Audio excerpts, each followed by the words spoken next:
some quick thing while I'm waiting for Microsoft team to actually record things. So at the end of this lecture, you as usual, if you have read the papers, there are 2 more of you who need to present the paper, so you can pick those slots, or we can go. We definitely will go to checkpoint, and you need to tell me roughly where you are. If you don't have the slide, that's okay. I just need to basically take where you are and then give you feedback on how to proceed further. And if you're like haven't started and haven't had an idea on what you want to work on, so I can kind of like nudge you pretty strongly that, hey, you need to work on something. And then the content of today will basically continue on. Oh, I haven't shared my screen, my bad. And about feedback in general, like if you have feedback from my own class as well, please do let me know. I really love to know and hear what you think about the format of the class, and how I can improve my own class. Right? I'm not the defensive people who whenever I got critical feedback, I'm like defensive. I'm not changing anything. I'm the inverse of that. The goal here is to basically cater the class so that it's useful for everyone. And I know that ComArch, sorry, my cat is jumping around. Okay. ComArch is something that's not a lot of you guys will actually ended up doing, right? So I'm aware of that. I want to see how can I make it useful. All right, so let's continue on discussing virtual memory by doing a this is something I want to have for all of you to have in mind. Let's say you have a pointer in your C program, right? Let's say you start with that. By the way, can you hear my see my screen? Okay, perfect. So basically, let's say you have a pointer in your C program, and it's normal. Basically, the way you program it, you use array, linked list, or whatever, you use a pointer, right? What I want to do now is I want you to be able to tell what happened inside the computer, so that you can have a big overview of like, okay, I have a program right here.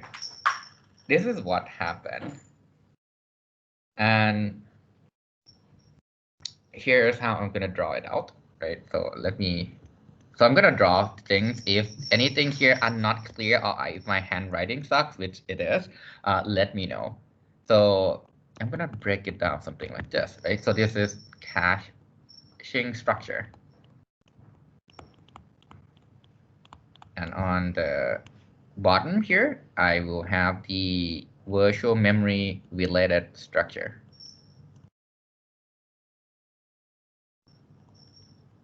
And here is my DRAM.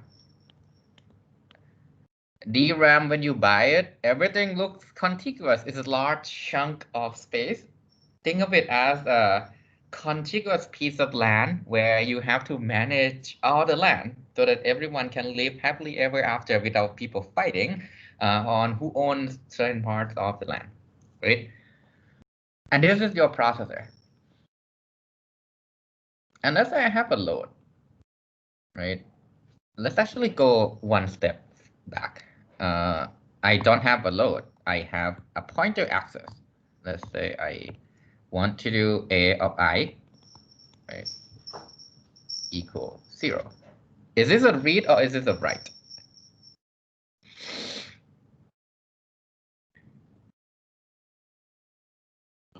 So write. It is a write because you're writing the value 0 into A of I. What if I do this? J equal A of I. And let's assume this is already in the register file. Then this is a read, right? Basically, you read the value of wherever A of I is, put that value into that register file where you store the value J. All right. So this thing have an address, right? Is this a virtual address or a physical address?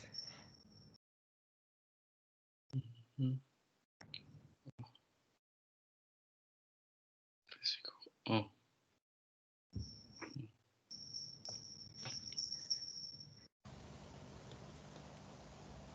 A virtual address? It is a virtual address. So let me do one thing. I'm gonna change the color. Everything that's virtual, it will be blue. Everything that's physical, it will be red. So I'm gonna delete all this. So I change the color so that you can make it more clear. A pen, ink to blue. All right, so let's do this. J equal AFI, right? This is a virtual address. So it looks like this. This is the page offset. Let's say you have two levels of the page shuffle because I don't have a lot of room. Index 1 and index 2. So this is how I would translate the virtual address to the physical address, right? But remember VIPT, right? Virtually indexed, physically tagged. So the virtual address, the same virtual address is also used for the index bits. This is the index bits, right? So let's say this is A, this is A. Let's say this is the value B, this is the value C, this is the value D. Let's assume that for now so that I can use that number later, right? What is the first thing I have to do here? If I am doing the virtually indexed physically tagged cache, what do I have to do?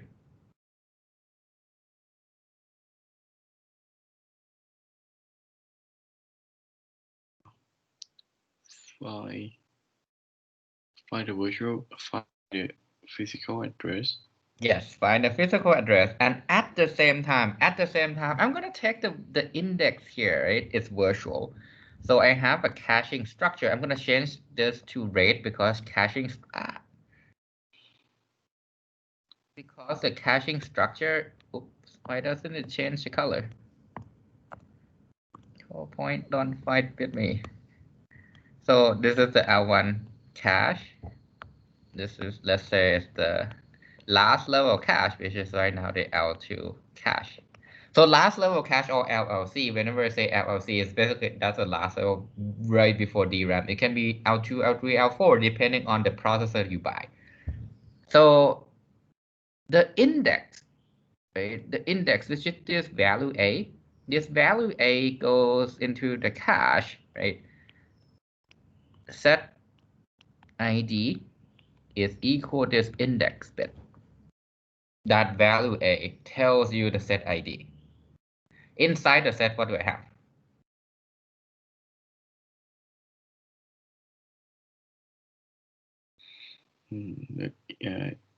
Index to Inside the no. set, I basically have a bunch of cache blocks, right? Hmm? So I'm gonna have a bunch of cache blocks.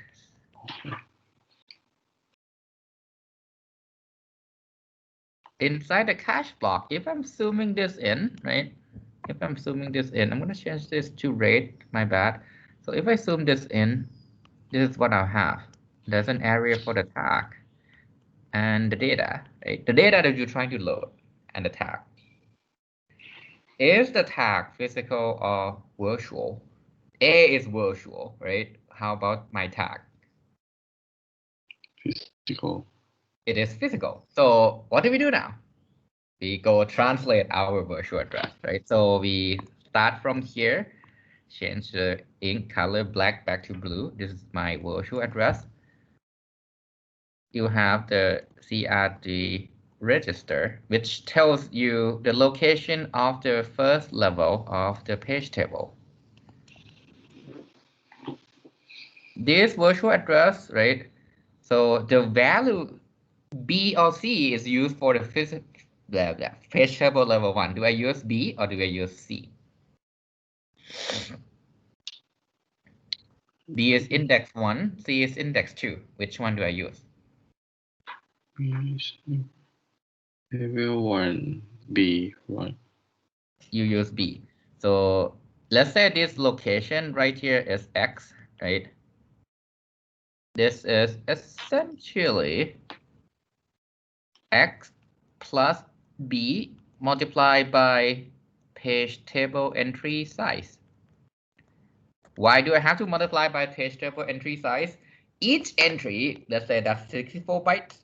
B start from 0, 1, 2, 3, 4, 5, right? But because each entry is 64 bytes, it should be 0, 64, 128, 192, 256. So that's why I need to multiply B by the page table entry size. Otherwise, when I move from 0 to 1 for the index, you're still at the same entry. Any questions so far?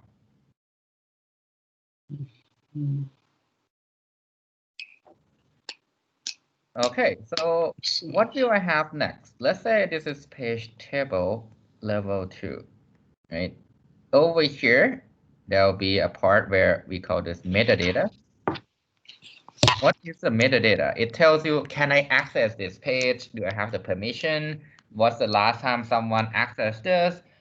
Is this dirty, which means someone write to the page or not? This is information that the OS, the operating system, will use to manage what data is staying in your memory, which data should be kicked back to your hard drive, right? So this, give you another pointer, right? This value would tell you the location of the starting point of the level 2.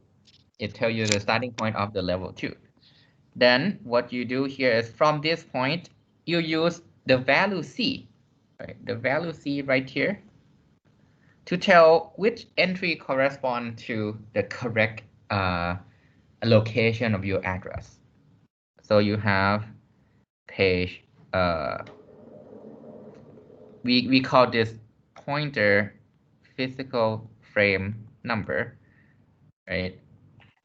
Over here, sometimes you call it physical page number. The reason why they call it physical frame number is the frame number that points to the next level of the page table. That's why they use the word frame. The frame is page table. Physical page number now points to the actual page inside your DRAM. So this physical page number plus the page offset. Where do I get a page offset from? Where do I get a page offset from? The value. From the address. Yeah. From the virtual address. Notice that they share the same number, right? So now I change the color. Notice I change the color to red because now you have the physical address. Yay. So now you have the address. This physical address, right, this physical address is then used to compare the tag. I should not use the exclamation mark here because that looks confusing. But basically, the physical address here gives you the tag. With that physical address, you can now basically get and compare if the data inside that index is it your data? Is it your data? Any problem you notice here? Like a pretty big problem about the performance issue. How fast is the L1 cache?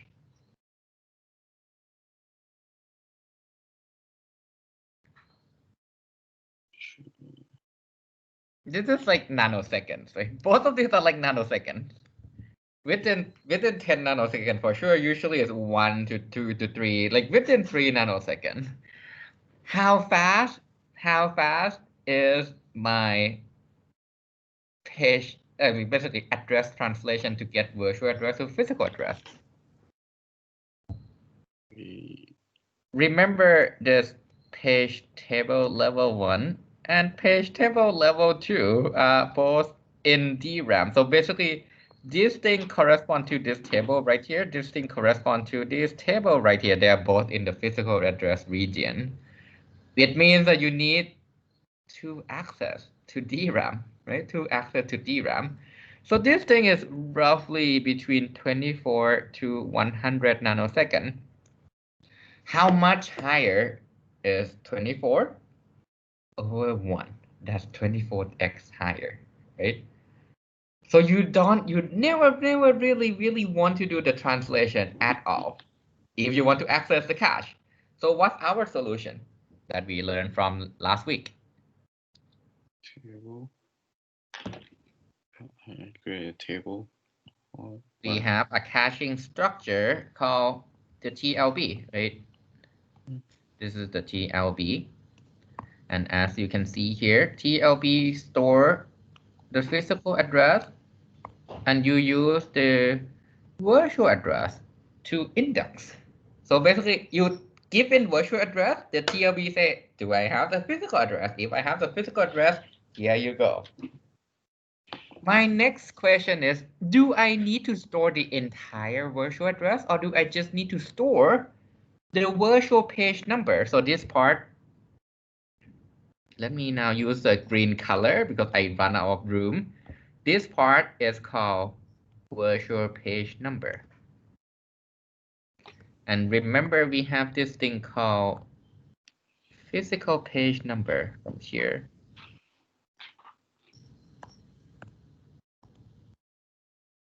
Physical page number. So instead of storing virtual address and physical address in the TLB, you can only need to store the green virtual page number and red physical page number. Why is this okay? Okay, let me ask you two questions. Why is this okay? And why is this better?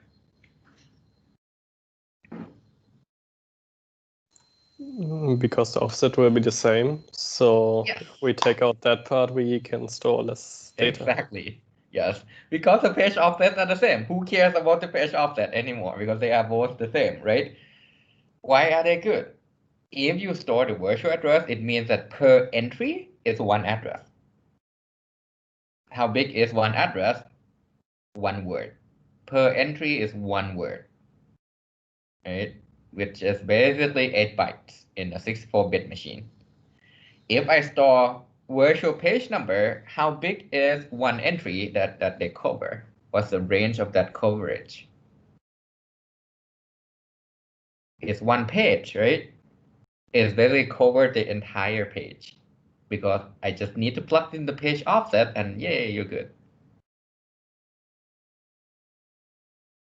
Any questions so far before we move on to like, okay, if you look into virtual memory in modern day workloads, how would everything look like?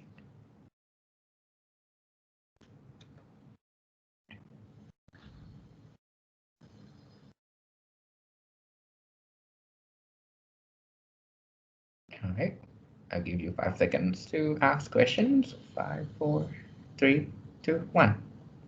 Okay, so if you have any follow-up question on this particular slide, let me know. I know my handwriting is not even average, it's bad. So if you have follow-up question on this for any purposes, even after this class, I'll be more than happy to tell you, right? One more thing that I want to tell you is, okay, new emerging applications. So what are the hot topics nowadays? I'm sure you can tell at least a few. So what are the hot topics nowadays? Machine learning. Machine learning, obviously, right? So let me list them out. Oops. Give me the pen, please. Machine learning, AI, right? What else? And then there was self-driving car. Yeah, self-driving car.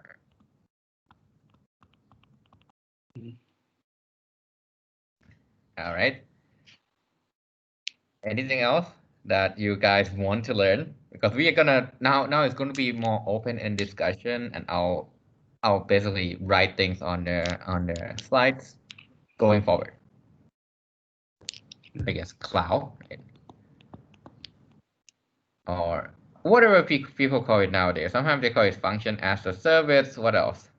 What are the other apps that they have?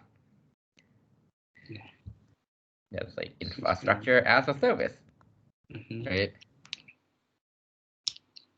And there's also virtual machine and container. All right. So these things are directly related to virtual address and how you deal with a bunch of address space. Anything you want to touch? I guess big data. Whatever they define it, they say big data has been around for ages. Data has always been big to memory. We never have large enough memory for all your data. 20 years ago, you're looking at less than 1 GB of DRAM. Your data is gigabytes of text, images, a bunch of new piece of data, right? Oh, what else? IoT, right? I guess IoT is another fun thing to talk about these days.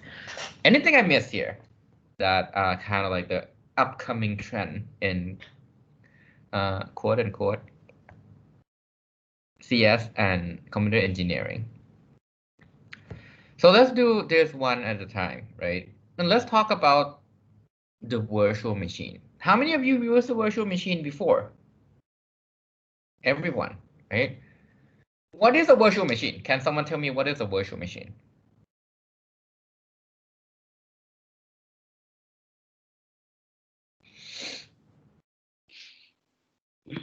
Virtual, just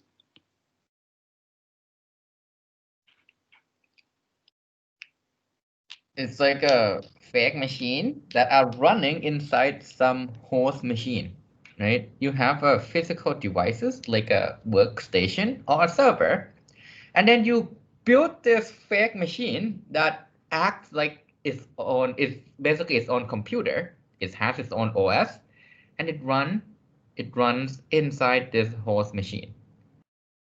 What is a container? What's the difference between container and a virtual machine? I think the container only simulate fake. The virtual machine also fake the hardware things, in my understanding. But in the container, they are use the same layer of kernel and Yes. So the big differences that's is right. virtual machine also have a different kernel code. They run its own version of the OS, right? This basically has its own OS. This one share TOS with the host, right? Anything that might be inaccuracy here, I want to double check with you too, because I haven't really followed. I think I did follow everything about the container. I just want to double check in case I missed anything. But basically, when you run Docker, it's not like you need to install Linux. It uses the base OS from the host, but it basically generate a virtualized environment for that Docker. Basically, Docker will still piggyback whatever you have on the host, right? So I think I need one more slide on this. So I'm gonna do a copy and paste real quick. I will.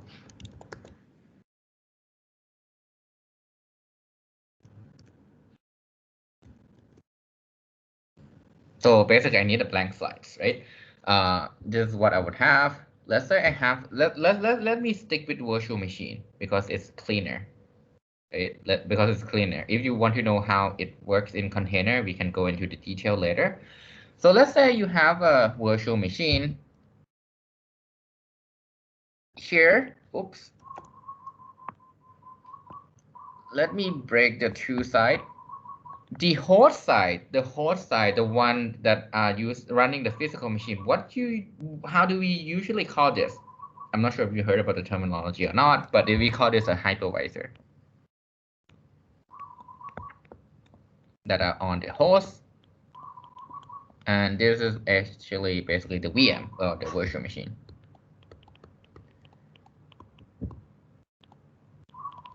Where is my DRAM?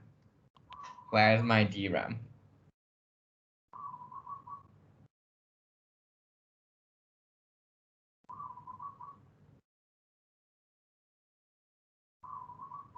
In the VM. It's actually in the hypervisor, right? When you build a VM, it's not like you plug in new DRAM to the VM. It used the DRAM from the server. So that's where your physical device is. This is your DRAM. Okay. Right? Which means that this is kind of like also the virtual machine software. Right? Virtual machine. Oops, too many things. Virtual machine software. Right? And this is basically where they create the fake DRAM for the VM. Right? For the VM. So if you think about that, this means there's a translation structure here.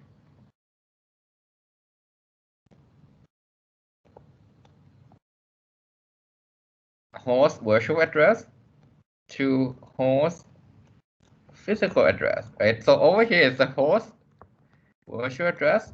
This is the host physical address. There is definitely something going on there because I need to access my DRAM. Virtual machine software is a piece of software, so they need to do translation. Everyone on the same page here, right? Everyone on the same page here, or any questions?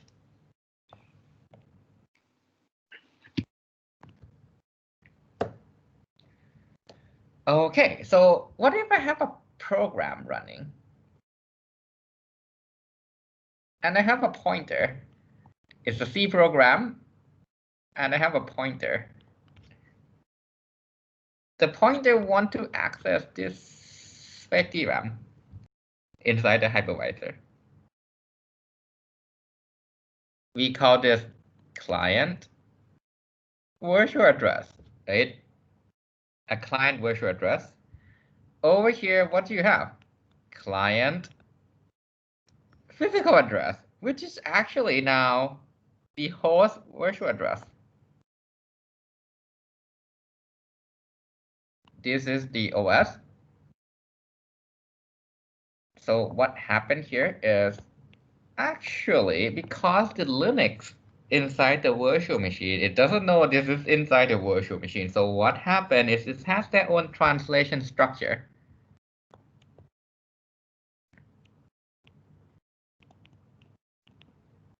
So how many access to the page table do you need to do from this pointer so that I can get the client physical address? How many access do I have to do?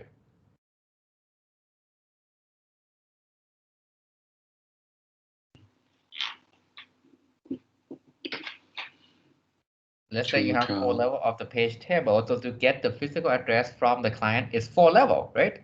4 access. So 4 accesses. For each of these 4 accesses,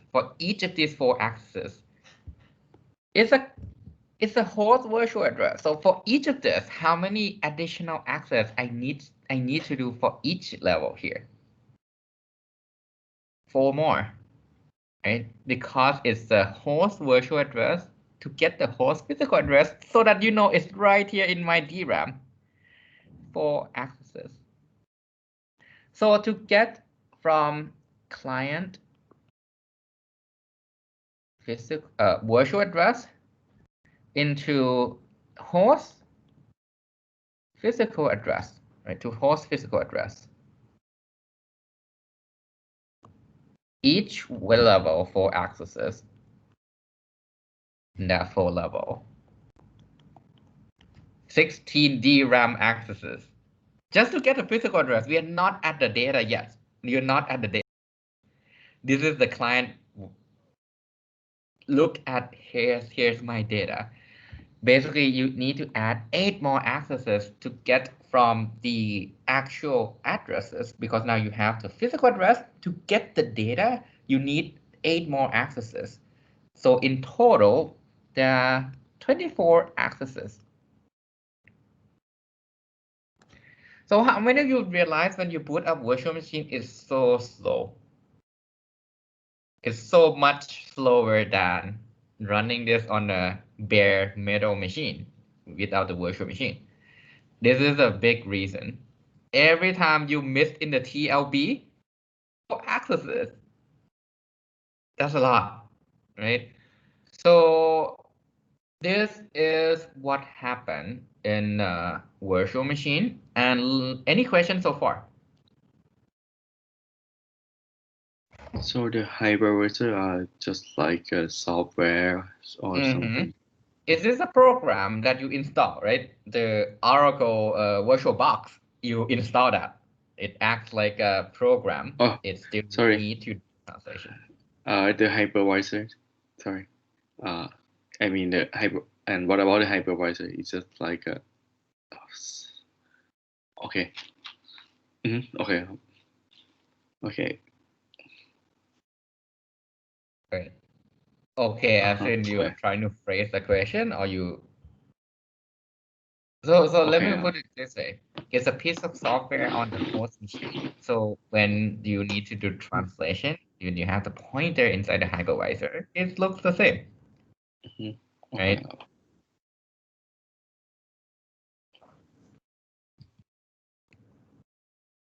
So in the world of big data, right? One more thing is, what if you're dealing with lots and lots and lots of data? This is common, right? You can have huge graphs. So let's say you're trying to do a contact tracing for COVID-19. What is the likelihood of the set of the data that you have to trace? It might be the number of families, right, inside the country. How big is that? How many families are there in Thailand? Let's assume each family is 5 people, 5 to 10. Let's say 5 to 10. And let's roughly assume that there are 100 million people in Thailand. It means that I'm looking at millions of data points. Millions of data points, right? This is Thailand. We're not even talking about China, India, the United States, or Europe, right? So if you want to track this pandemic in a global sense where you can try to have a full-blown contact tracing, this is going to be a nightmare because the data is so big, right? That it doesn't, in many cases, doesn't fit inside the memory. The second thing that you have to be concerned about, like for example, the amount of data you use for machine learning and AI, that can become a big bottleneck. You all heard about deep learning, right? And one thing that deep learning is good at is the more data you throw in, somehow the accuracy improves, which means that there's a really, really high demand in throwing in more data, making the data bigger. And the data size is now actually limiting factor in a lot of this deep training model. So there are two big limiting factors. First one is the number of compute operation. That's why you see bigger and bigger GPU to run TensorFlow and PyTorch, right? The second big limiting factor is the size of the main memory. The GPU's own memory is too big, but it's not big enough to capture how you can train and how you can perform inference on the ML model. So that's a limiting factor. Virtual machine also comes into play here. Inside the GPU, actually in the paper I'm going to talk about on my own work, we've shown that the virtual address translation can reduce GPU performance by roughly 50% if you don't do anything with it. It's really bad, right? So these days the way this is handled is you can't grow your workload bigger than what the GPU memory can provide. Then they design the page size and the TLB such that it can catch all the translation. But that solution is definitely not scalable, right? You can't have unlimited TLB, so we need much better structure. We'll talk about this on the paper that I'm gonna introduce in after the break actually. What about the cloud, right? What about the cloud? So this is more relevant on things like VR workload, right? AR, where a lot of time you have to rely on things like function as a service. You run a function in the cloud, in the server, and you wait for that data so that the data comes back, right? So what do you need to guarantee if you want to run something in the cloud?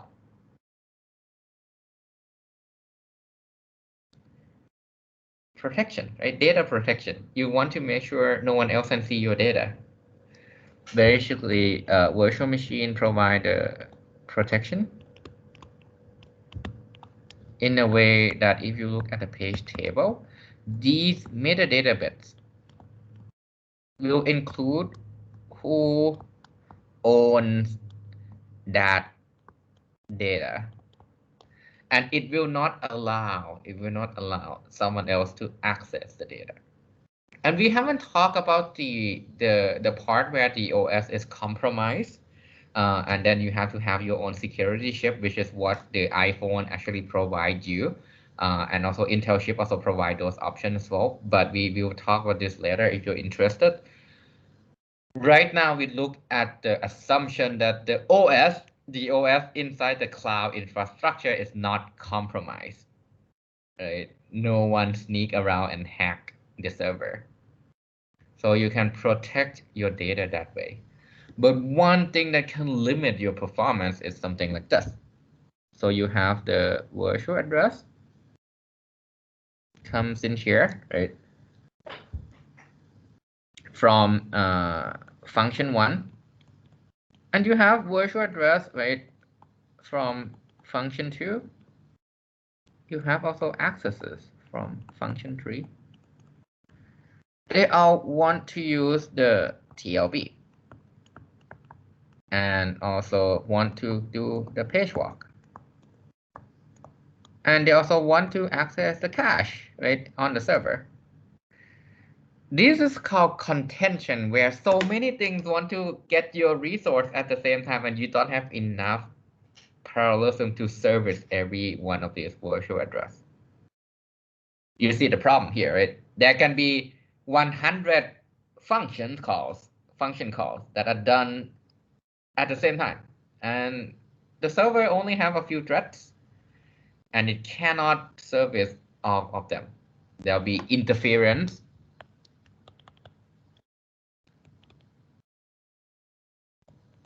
at all the sharing structure.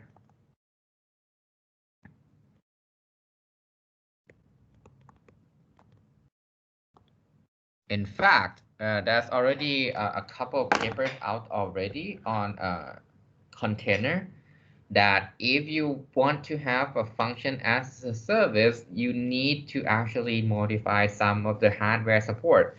A caching policy sucks. The branch predictor sucks because you're calling a function, and then somehow in a few more cycle, another function is being run. It's a function that from 2 different applications, so that has no history. You can't keep the history, so your branch predictor becomes useless, right? So all these problems that are coming from both the virtual machine and container can impact the performance of your program, right? Any questions so far before we take a quick break? Because that's it before I introduce some of the work I've done on virtual memory.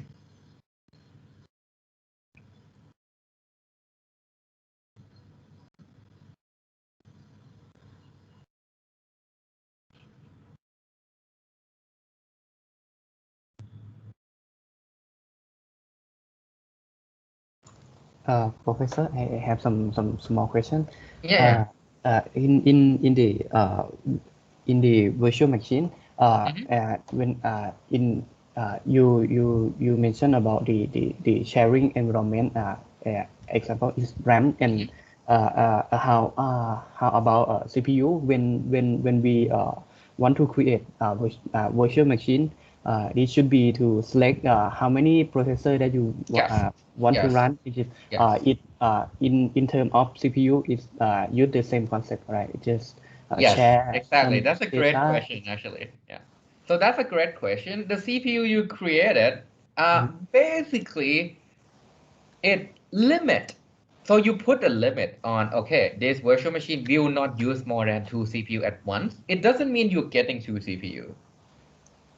The virtual machine software will manage when each virtual machine get to use a CPU. So everything is being shared inside this, I guess, virtually sharing world, right? It's kind of like you have a multiverse in a superhero like genre, right? But then somehow you share the same sun, so everyone use that sun, and you have to somehow share that resources.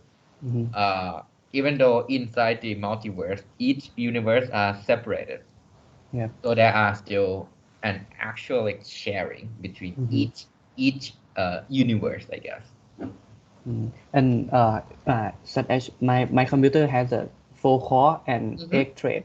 And then how about this VM dealing with the virtual thread of my CPU? So this depends on the policy. Basically, you can go and hack the virtual machine software. We call this hypervisor. Hypervisor actually is responsible for managing everything here. It manages who get to run each thread at what time. Right? It performs the scheduling. It performs a way to prioritize each of the virtual machine. And if you have not noticed, one thing that happened is they'll actually assign priority across different things that you're running. So based on that priority, the OS, the operating system, would be able to tell who go first, who go last, essentially. Yeah, and I'm glad you asked this question. These are some of the things that I somehow I feel disappointed in a lot of like programmers in Thailand, because they kind of forget that fact, right? Because there's not a lot of like, to be frank, there's not a lot of expert in this area. I can count with my hands. It's that field, right? Compared to expert in AI, machine learning, signal processing, there's so many people who work on that area. In the system, it's really bad. In architecture, I can count with one hand, and it's not even filling those 5 fingers, right? I haven't seen anyone who published more than 1 paper on a top architecture conference beside myself. It's that bad. So that's why I really want to like ramp up this whole area, because we are really far behind, right? And to be honest, Lucas, in Germany as well, they're kind of like falling behind in this area. They're doing really well in like programming language and like a lot of math related CS, but then in Europe and Asia, we're still like catching up to the US, because all the big companies, Intel, AMD, if you haven't noticed, they're all in the US. And the one in Europe, which is ARM, is, I'm not sure if you heard about the news, NVIDIA purchased ARM. So now everything is owned by a US company. And then there's Alibaba and Huawei, who are trying to like dive into designing chips, right? So yeah, so I hope the area get much more interesting. And these are great questions, actually, because the system is responsible for so many things. It managed the physical DRAM, it managed the virtual machine, it managed all the container, and it makes sure everything doesn't corrupt everything else, right? It makes sure your computer runs. It's pretty magical. That's how I should put it. You're running so many programs on a computer. I can run Dota, play games. I can play Among Us. I can have Steam client on, while at the same time watch YouTube video, open Google Chrome, and then access my server to fake it like I'm working while I'm doing something else, right? At the same time, everything runs, nothing crash. You don't run into blue screen. So if you are living 20 years ago, when you look at the like Windows 95 or Windows 3.1, I'm not sure anyone remember Windows 3.1 or ever like touched that thing. It's old, right? I think you might have known like Windows 98, right? You can one thing you realize is as the OS software improve, they get more and more and more stable. You are running to a lot less blue screen. You're running to a lot less times where something crash that you need to format your computer. These are Windows 10. I don't think you need to really format your computer that many times because things like register inside your Windows is corrupt or anything. There's a lot more protection. There's a lot more checking. Right? Okay, so let's if there are there any more questions before we switch over to some of the things I've done? Maybe again for VM. So Yes. if we share pretty much everything, is VM predictable in terms of performance? That's a great question as well. To some extent, you can. There's actually a lot of work goes into how to predict the performance. So we call this performance predictability. So if you took my IoT class, right? So this is one of the topic I talk about. It's called performance predictability. It can predict up to the software level, but inside the hardware, there's still some wiggle room. So basically, it means that we can make a tighter bound on this process would take, say, 10 milliseconds. This process would take 20 milliseconds. There's still room to pinpoint that to something like microsecond level, which actually benefit if you want to do switching, like basically switching between this process to that process to that process really fast. Why do you want to switch? One prime example is actually things like self-driving car, or like let's say you run monocular slam, right, on a car. You try to like map the area around yourself, and there'll be a process to process the LiDAR information or a camera information. There's another process that would have to perform calculation, the speed of the car. Do I need to brake? Are there human? Like things like object recognition, right? All those things are being shared inside the car's computer because you can't have a server running on the car. You don't have the power, right?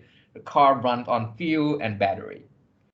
So you can probably have like a workstation that has up to, I would say 16 cores max. It means you have 16 physical threads, which means you can run 16 things at a time, right? Now, for each of those processes, the way it accesses the data is pretty predictable. Things like an array access, right?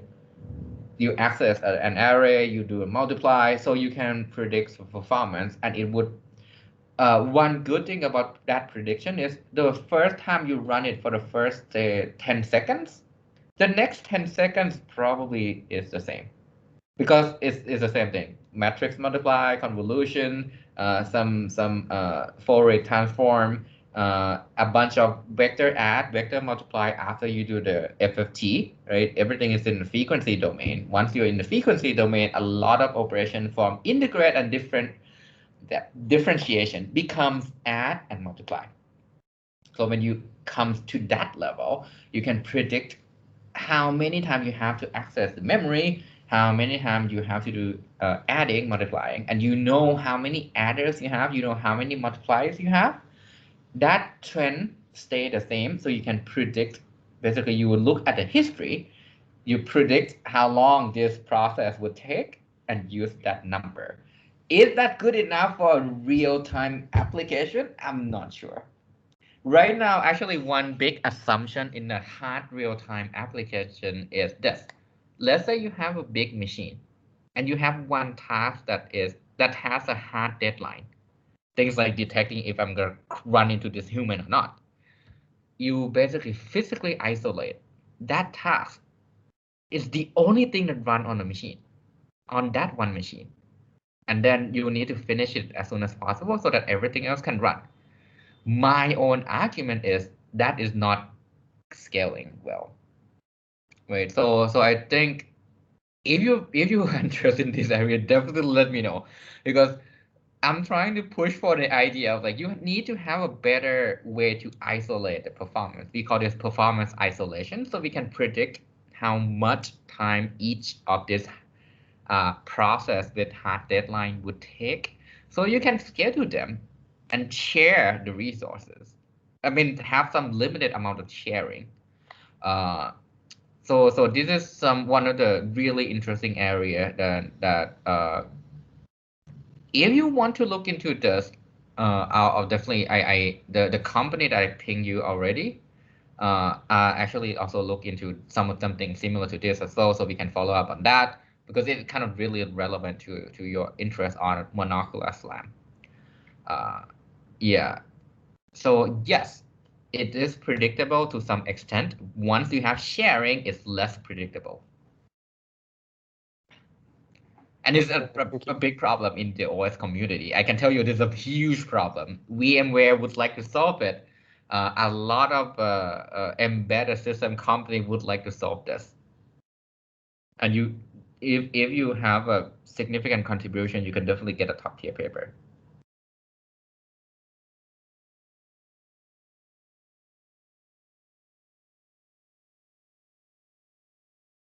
Okay, so now that I hope I motivate some more realistic, right? The realistic scenario of how architecture comes into play, especially things like virtual memory, especially things like the cache.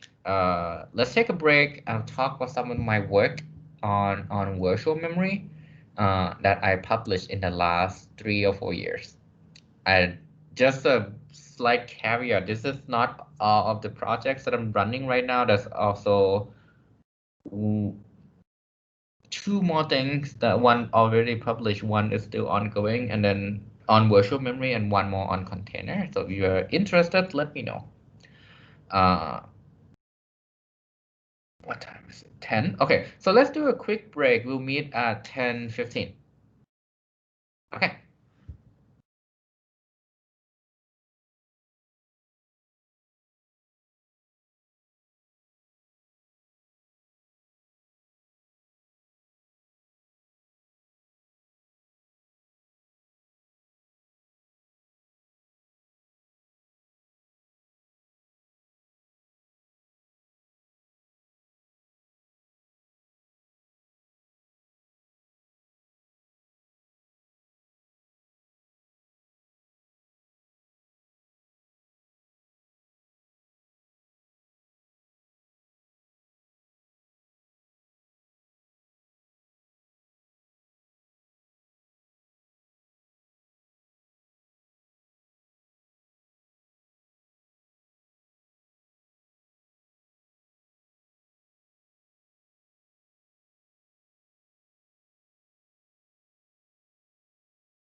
All right, can you see me now?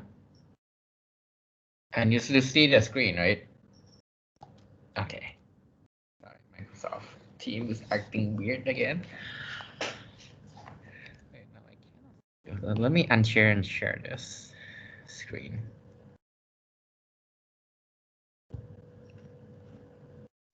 Okay, perfect. All right, so let me introduce 3 of my works that I have done on virtual memory in the past 3 years, 2017, 18, and then one more actually earlier this month. Some of these are going toward new type of processor, the GPU. The other one is more toward new types of application, which is something like a big data like Redis or database server, or when you have to run like a huge server that serves multiple clients. One thing you might have noticed, all of these are work done in collaboration with VMware, or in particular VMware Research.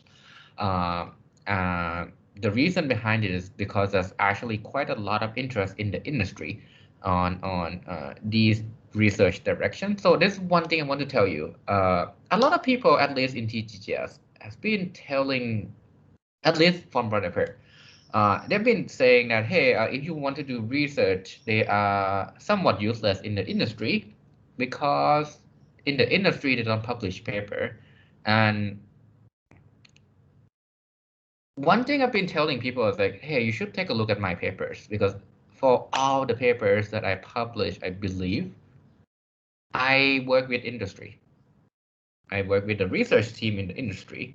I work on problems that are relevant, that they are willing to actually have a IP with some of these company on certain topics that we do, because they really want to protect the idea here, right? And there are value in these type of research.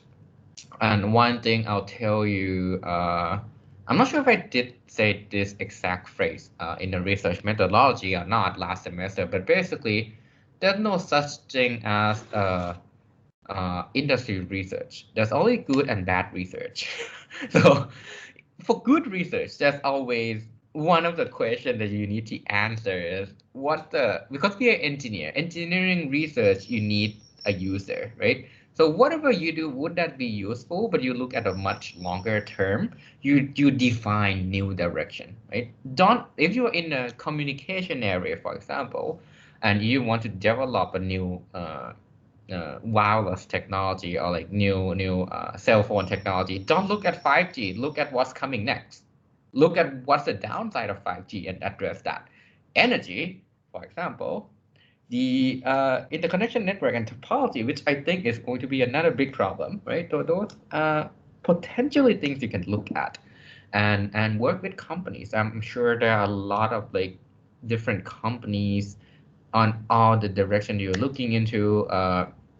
For Lucas, if you look into SLAM, you can look at a bunch of self-driving car companies. You can look at all the companies that do AR, like Oculus, Facebook, Steam, the one that have the game as a back end, and also a bunch of like industry that would like to use AR, right?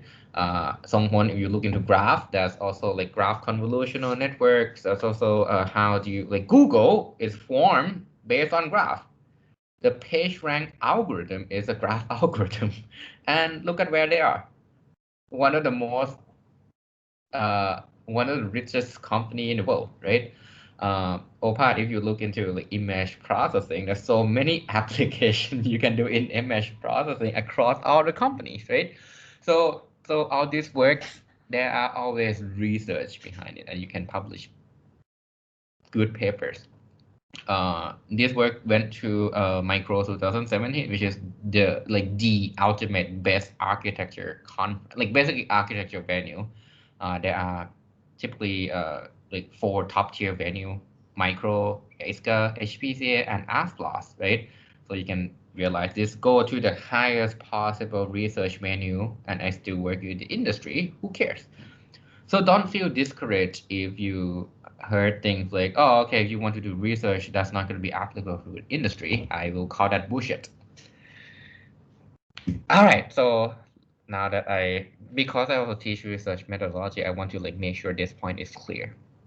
And because of TGGS, a lot of lecturers who are from Germany always use that as a reasons on why you should want to prioritize industry over research. And I'm like, well, they're all the same.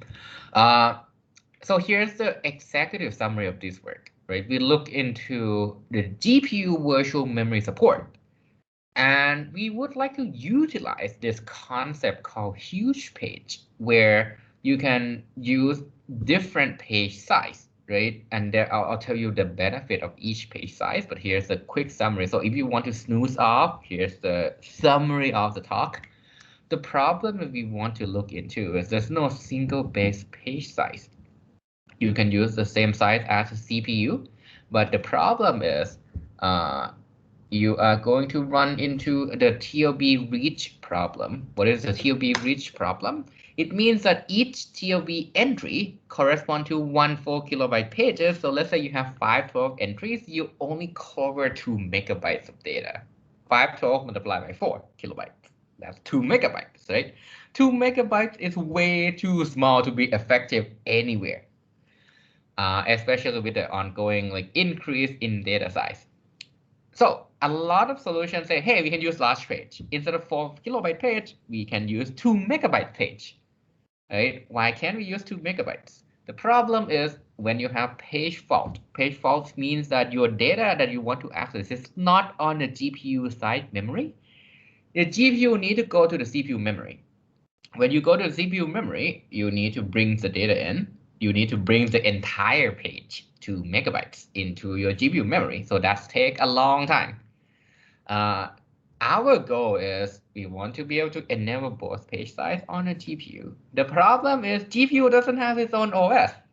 That's the third problem. GPU has no OS.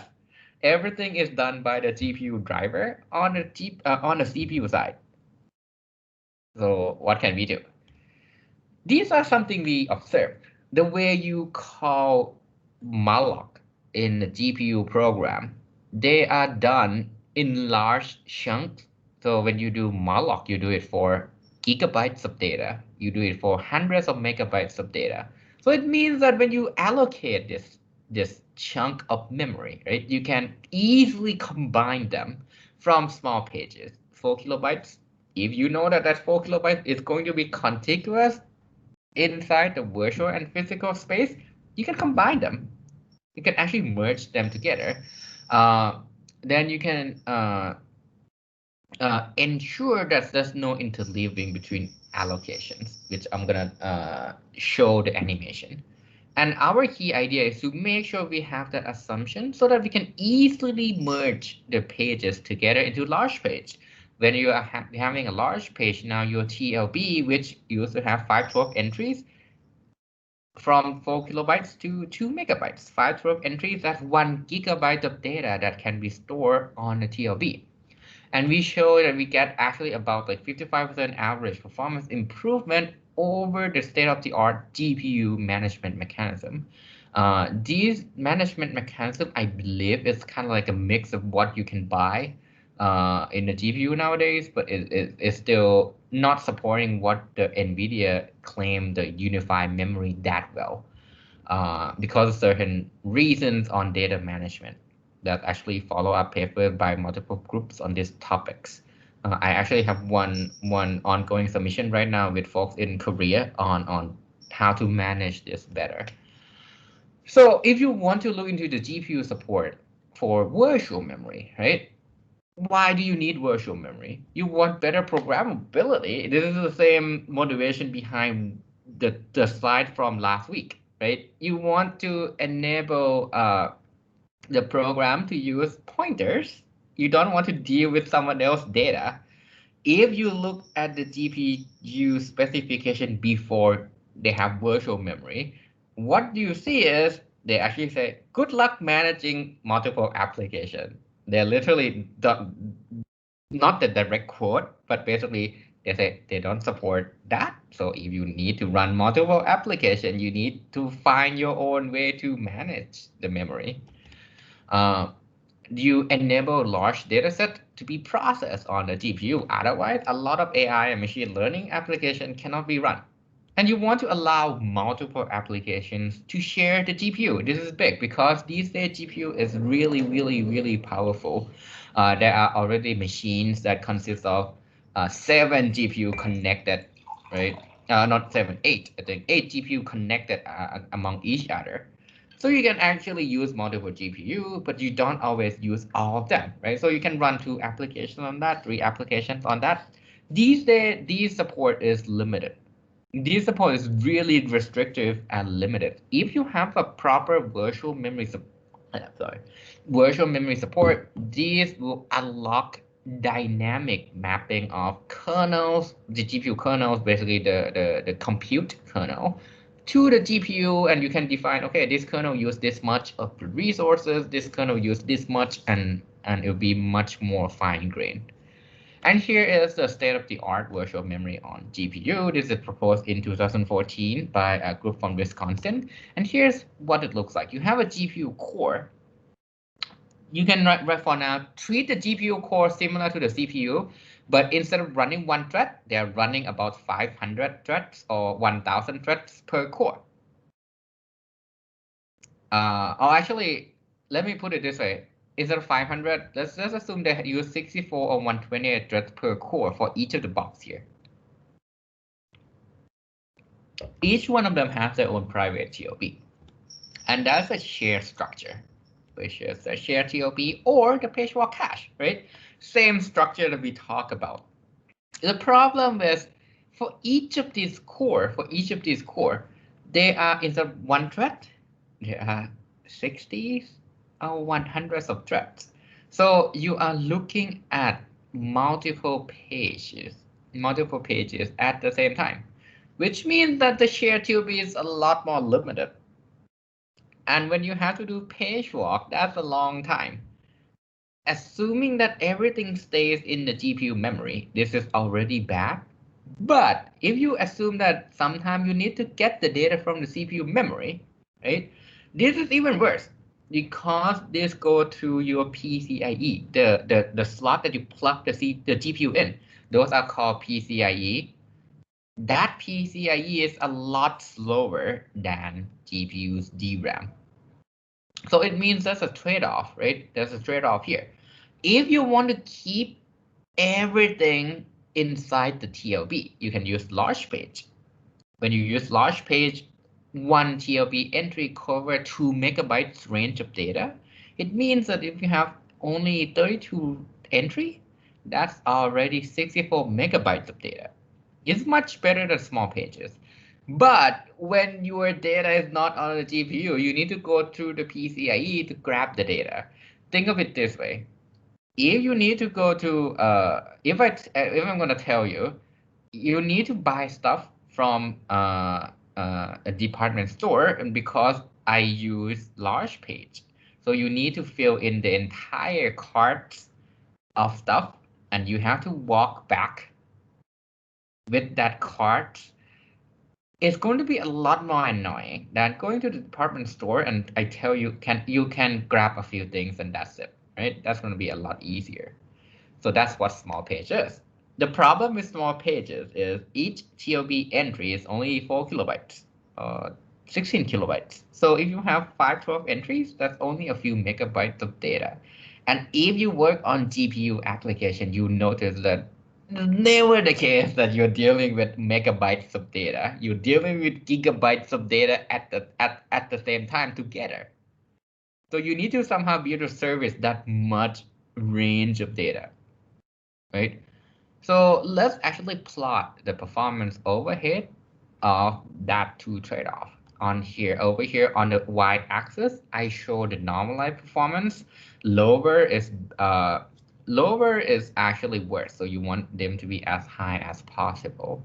No paging overhead means that I assume if I need to go get the data from the CPU, it's free.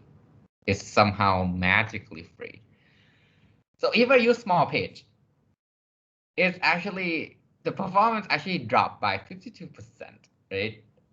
So In contrast, if you have the paging overhead, if you need to actually model the overhead of going through the PCIe to access the CPU memory, that's even worse. Now the performance dropped by 93%. Dropped by 93%. That's really bad. You don't want to do that. If you talk to people who program on the GPU these days, they always say the same thing. Make sure your data stays in the GPU. Make sure your data stays in the GPU. Otherwise, the performance sucks. This is one limiting factor that NVIDIA doesn't tell you when they, I guess, advertise for their graphic cards. But this is one thing that you need to make sure your data needs to be on the GPU. Otherwise, performance goes down by a lot. So our research basically try to ask this: can we get the best of both worlds? Right? We are greedy and we want to design a system that gets the benefit of both of these things. So here are some of the challenges, right? The key challenges is when you have multiple page sizes. Let's say we want to support both small and large pages. Here's what can happen. You have two applications running, and this box is the GPU memory. If you look at the time, one thing that can happen is both app 1 in green and app 2 in blue. They perform allocation calls, but it's interleaved. So first, let's say these small boxes correspond to the small page 4 kilobytes, and the big box is 2 megabytes. So you have a large page frame where you cover the entire 2 megabytes of data, and then each of these small boxes are for 4 kilobytes.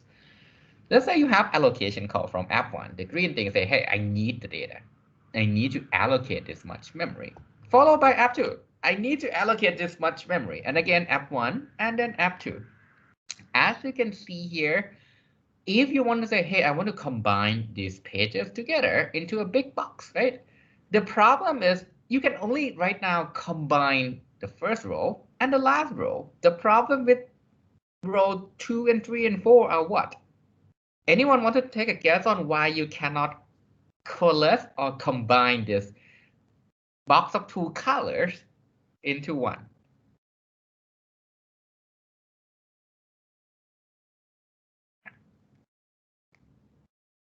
So what does virtual memory enable usually? First is you virtually have unlimited memory, right? The second is you want to make sure everything is contiguous. So this is still contiguous. The third part is protection. Over here, if you combine large page 2, 3, and 4, what happened is there's a mix of data between the application 1 and application 2. No one can protect you anymore. If I'm application 1, I can sneak into those blue boxes and I can read application 2's data. So you can combine them without moving these things around, right? So you cannot coalesce them without migrating those small boxes so that the large thing consists of only one color. Moving these data actually incur quite a bit of overhead because you need to move like thousands and thousands of bytes of data. The second problem is I don't even know which page can I combine. So you need to exhaustively search this entire thing, right? You need to go through, can I combine this? Can I combine this? Can I combine this? And go through all the pages before I can say, hey, I can combine these pages. So what is more desirable is something like this. If I look at GPU memory, I make an assumption that they are not aligned inside this large page frame, something like this. So this allows you to make sure that you can combine each page right away because we make that assumption. We make that as a requirement so you can coalesce them without moving data. So that's basically our goal. You want high TLB reach from large page. We want low demand paging latency from small pages. And we want to make sure you don't force the application developer to change their program, because if you ever program in GPU before, you will hate it if someone tells you reprogram that. It's actually really annoying to squeeze out the performance of GPU application compared to CPU. So here's our proposal. We call it Mosaic. Is actually the reason we name it Mosaic is similar to actually a mosaic in a piece of art, right? Where you combine the small things together so that when you look at from further away, it's actually a different picture. So The way I'm going to describe Mosaic is from two pieces of things that we modify. The GPU runtime, which is GPU driver, and the hardware. So we consist of the Mosaic consists of three things. There's the part in blue that consists of whatever I have to do with allocation. When I want to allocate memory, this thing would trigger. The second component is called in-place coalescer, which basically the task is to combine pages together opportunistically. And the last part is dealing with compaction, dealing with when you have to do deallocation. How can I make sure that there's no fragmentation? I'm going to explain what is fragmentation in a bit. So let's first talk about what happened when you have data allocation. When you have data allocation, what happens is the application, hey, I demand this much memory. Malloc, right? Malloc, 5 megabytes of data. What happened is from the GPU runtime, it notified the hardware and the page table, structure that we just learned this today and last week, saying, hey, application 1 needs the data. The allocator would say, okay, I'm going to grab a free large page frame. I look into that. I provide a soft guarantee that only large page frame contain pages from only single address space, which means that only one application can own that large page frame. So we make that as a guarantee. This allows you to conserve contiguity within large page. Then when you actually need to transfer the data over, because initially everything is on the CPU memory, right? The left side of this diagram is a GPU memory. The right side is the CPU memory. The arrow sign, this is system IO bus through the PCIe. It's a slow thing. It's a really slow thing. So what you do here is the data transfer is done in the small granularity. So look at the animation here. I do it one block at a time. One block at a time. The benefit behind that is if I finish the first block, I can process the data in the first block right away. I operate in the small page granularity. I have not combined anything yet. Then once this allocation is done, there's the second component would trigger, the in-place coalescer will trigger, and it will keep track of any fully allocated large frame like this picture. It will mark as this is combinable. You can combine them. If you have some empty space here that are not coalescible, the allocator, the left component, the first component, will send this list of coalescible pages to the in-place coalescer. So you just send this list of large pages. The coalescer take a look at that list and coalesce without moving any data, right? So this is simple. The reason why they are simple is this. You look at the page table. The page table has multiple structures, so there will be one level where the page table is corresponding to the large page. So inside this level, I will add one metadata bit called the coalesce bit. If I want to combine them to a large page, I set that bit to 1. It means that if I do page walk and I see this bit as a 1, you finish the page walk, that's a large page, you got the physical address. The benefit of this is application transparent. If you develop any application, every pointer looks the same. You combine the page, the data stays there, there's no movement of data. Data can be accessed still with either page size, so you don't have to flush the TOB. We are not going to talk about flushing the TOB in this lecture. We will talk about this in the more like an advanced architecture class. But basically, you can access data using either page size. There's no TOB flush, which means everything is faster. After this is done, everything runs normally. And let's say what happened when you deallocate. I finish computing things in the compute kernel and say, hey, I'm done using the GPU. I want to free up the memory. The third component triggers. What they have to do is basically, I want to free up the not fully used large page frame. So the key task we call this splintering. The word splinter means I'm going to break things apart, right? So basically what it does is you have large pages, you break them into small pages. Then you perform compaction. Compaction move the data around. So I'm going to go one task after another. I will first talk about splintering. Now that I talked about that coalesced bit inside the page table, the way you splinter is reset that bit to 0. It means that virtually this big page is now small pages. And you can deallocate them like this. You move the small block out of the GPU memory because this small block is fast. Then you can perform compaction if data is heavily fragmented. What do I mean by data is heavily fragmented? This is one example. Let's say you do a compaction. This is when memory is fragmented. You have a bunch of large pages, but they're not fully allocated. So the top pages can only be used by the green application. The bottom large page can only be used by the blue application. What happens if I have the red application, the third application comes in? It's like, okay, I run out of memory. I can't give them a large page, right? So what you can do is perform compaction. The way its compaction work is I'm going to copy this thing, pack them into one single large page so that I can free up these big pages, send the free page list back to the allocator so they can be used in the future. These decrease what we call memory bloat, and it's a big problem inside huge page, even with the CPU application. So here is what happened once pages are compact.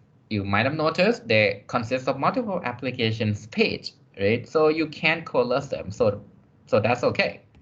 It still allows you to increase the number of free large pages so you can use in the future.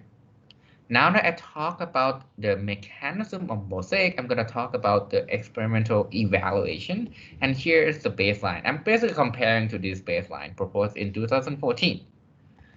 And our methodology, we basically model GTX 750 Ti is not exactly the newest GPU, but it's good enough that we can evaluate our idea. We model sequential page walk, we have the page table, we have the mapping, and we run in total 235 workload that we evaluated. The code is available here. If you want a better version of this, let me know. I have the source code at a private that I can give to you.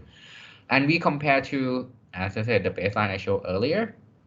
The upside is they have the parallel page walker, they have a TOB that perform coalescing, and they have the page walk cache that improve performance, but still they have a limited TOB reach. The second point that we compare to is the ideal TOB, where everything is a TOB hit. Somehow you have an unlimited TOB. And here's the performance plot. We have two sets of workloads. Homogeneous means that all the application I run from 1 copy to 5 copies, they are the same exact application. Heterogeneous means I randomly grab 2 applications, 3 applications, 4 applications, and 5 applications shown on the x-axis and run them and see the performance. On the y-axis is a way to speed up metric, basically distill performance, higher is better. This is the baseline from HPCA 2014, and here's where we are in terms of performance of Mosaic. And here's the idea. So this is the speed up over the baseline. So as you can see, in every single category, we can deliver better performance. And compared to the ideal performance, it's actually much closer to the baseline, right? So we actually perform within 10% of the ideal TLB. If you're interested, we actually have a lot of additional analysis in the paper. One quick thing for all you guys, basically, these data are typically important all papers, and especially if you want to target the best of the venue, you need to be able to explain why do you get the performance that you see. So we show the TOB hit rate, we show the per application IPC, we show sensitivity to different TOB sizes, we show the analysis of memory fragmentation, as well as additional component to make the data copy faster. We also show performance with and without demand paging.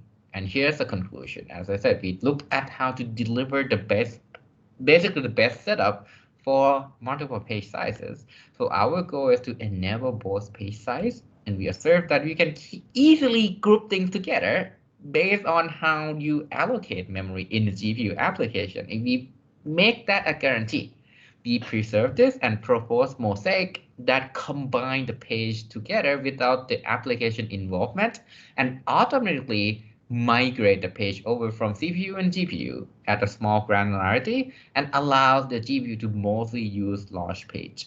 And we get about 55% performance improvement on average over the state-of-the-art GPU memory management mechanism. Any question on this work before we go to the next one that basically follow up from this?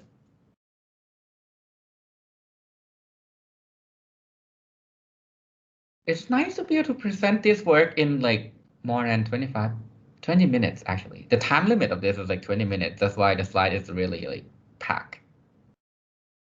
And now it feels so good to be able to like uncompress those. So any questions on this before we move on to the, what else can we do on a GPU memory, virtual memory?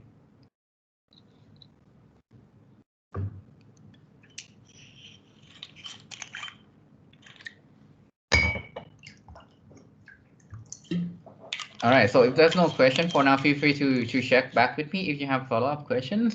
Again, these will not go on to your exam. Don't worry, you don't have to remember any of this. So let me talk about so that's Mosaic, right? This Micro 2017, we followed the work in 2018, sent to ask the paper.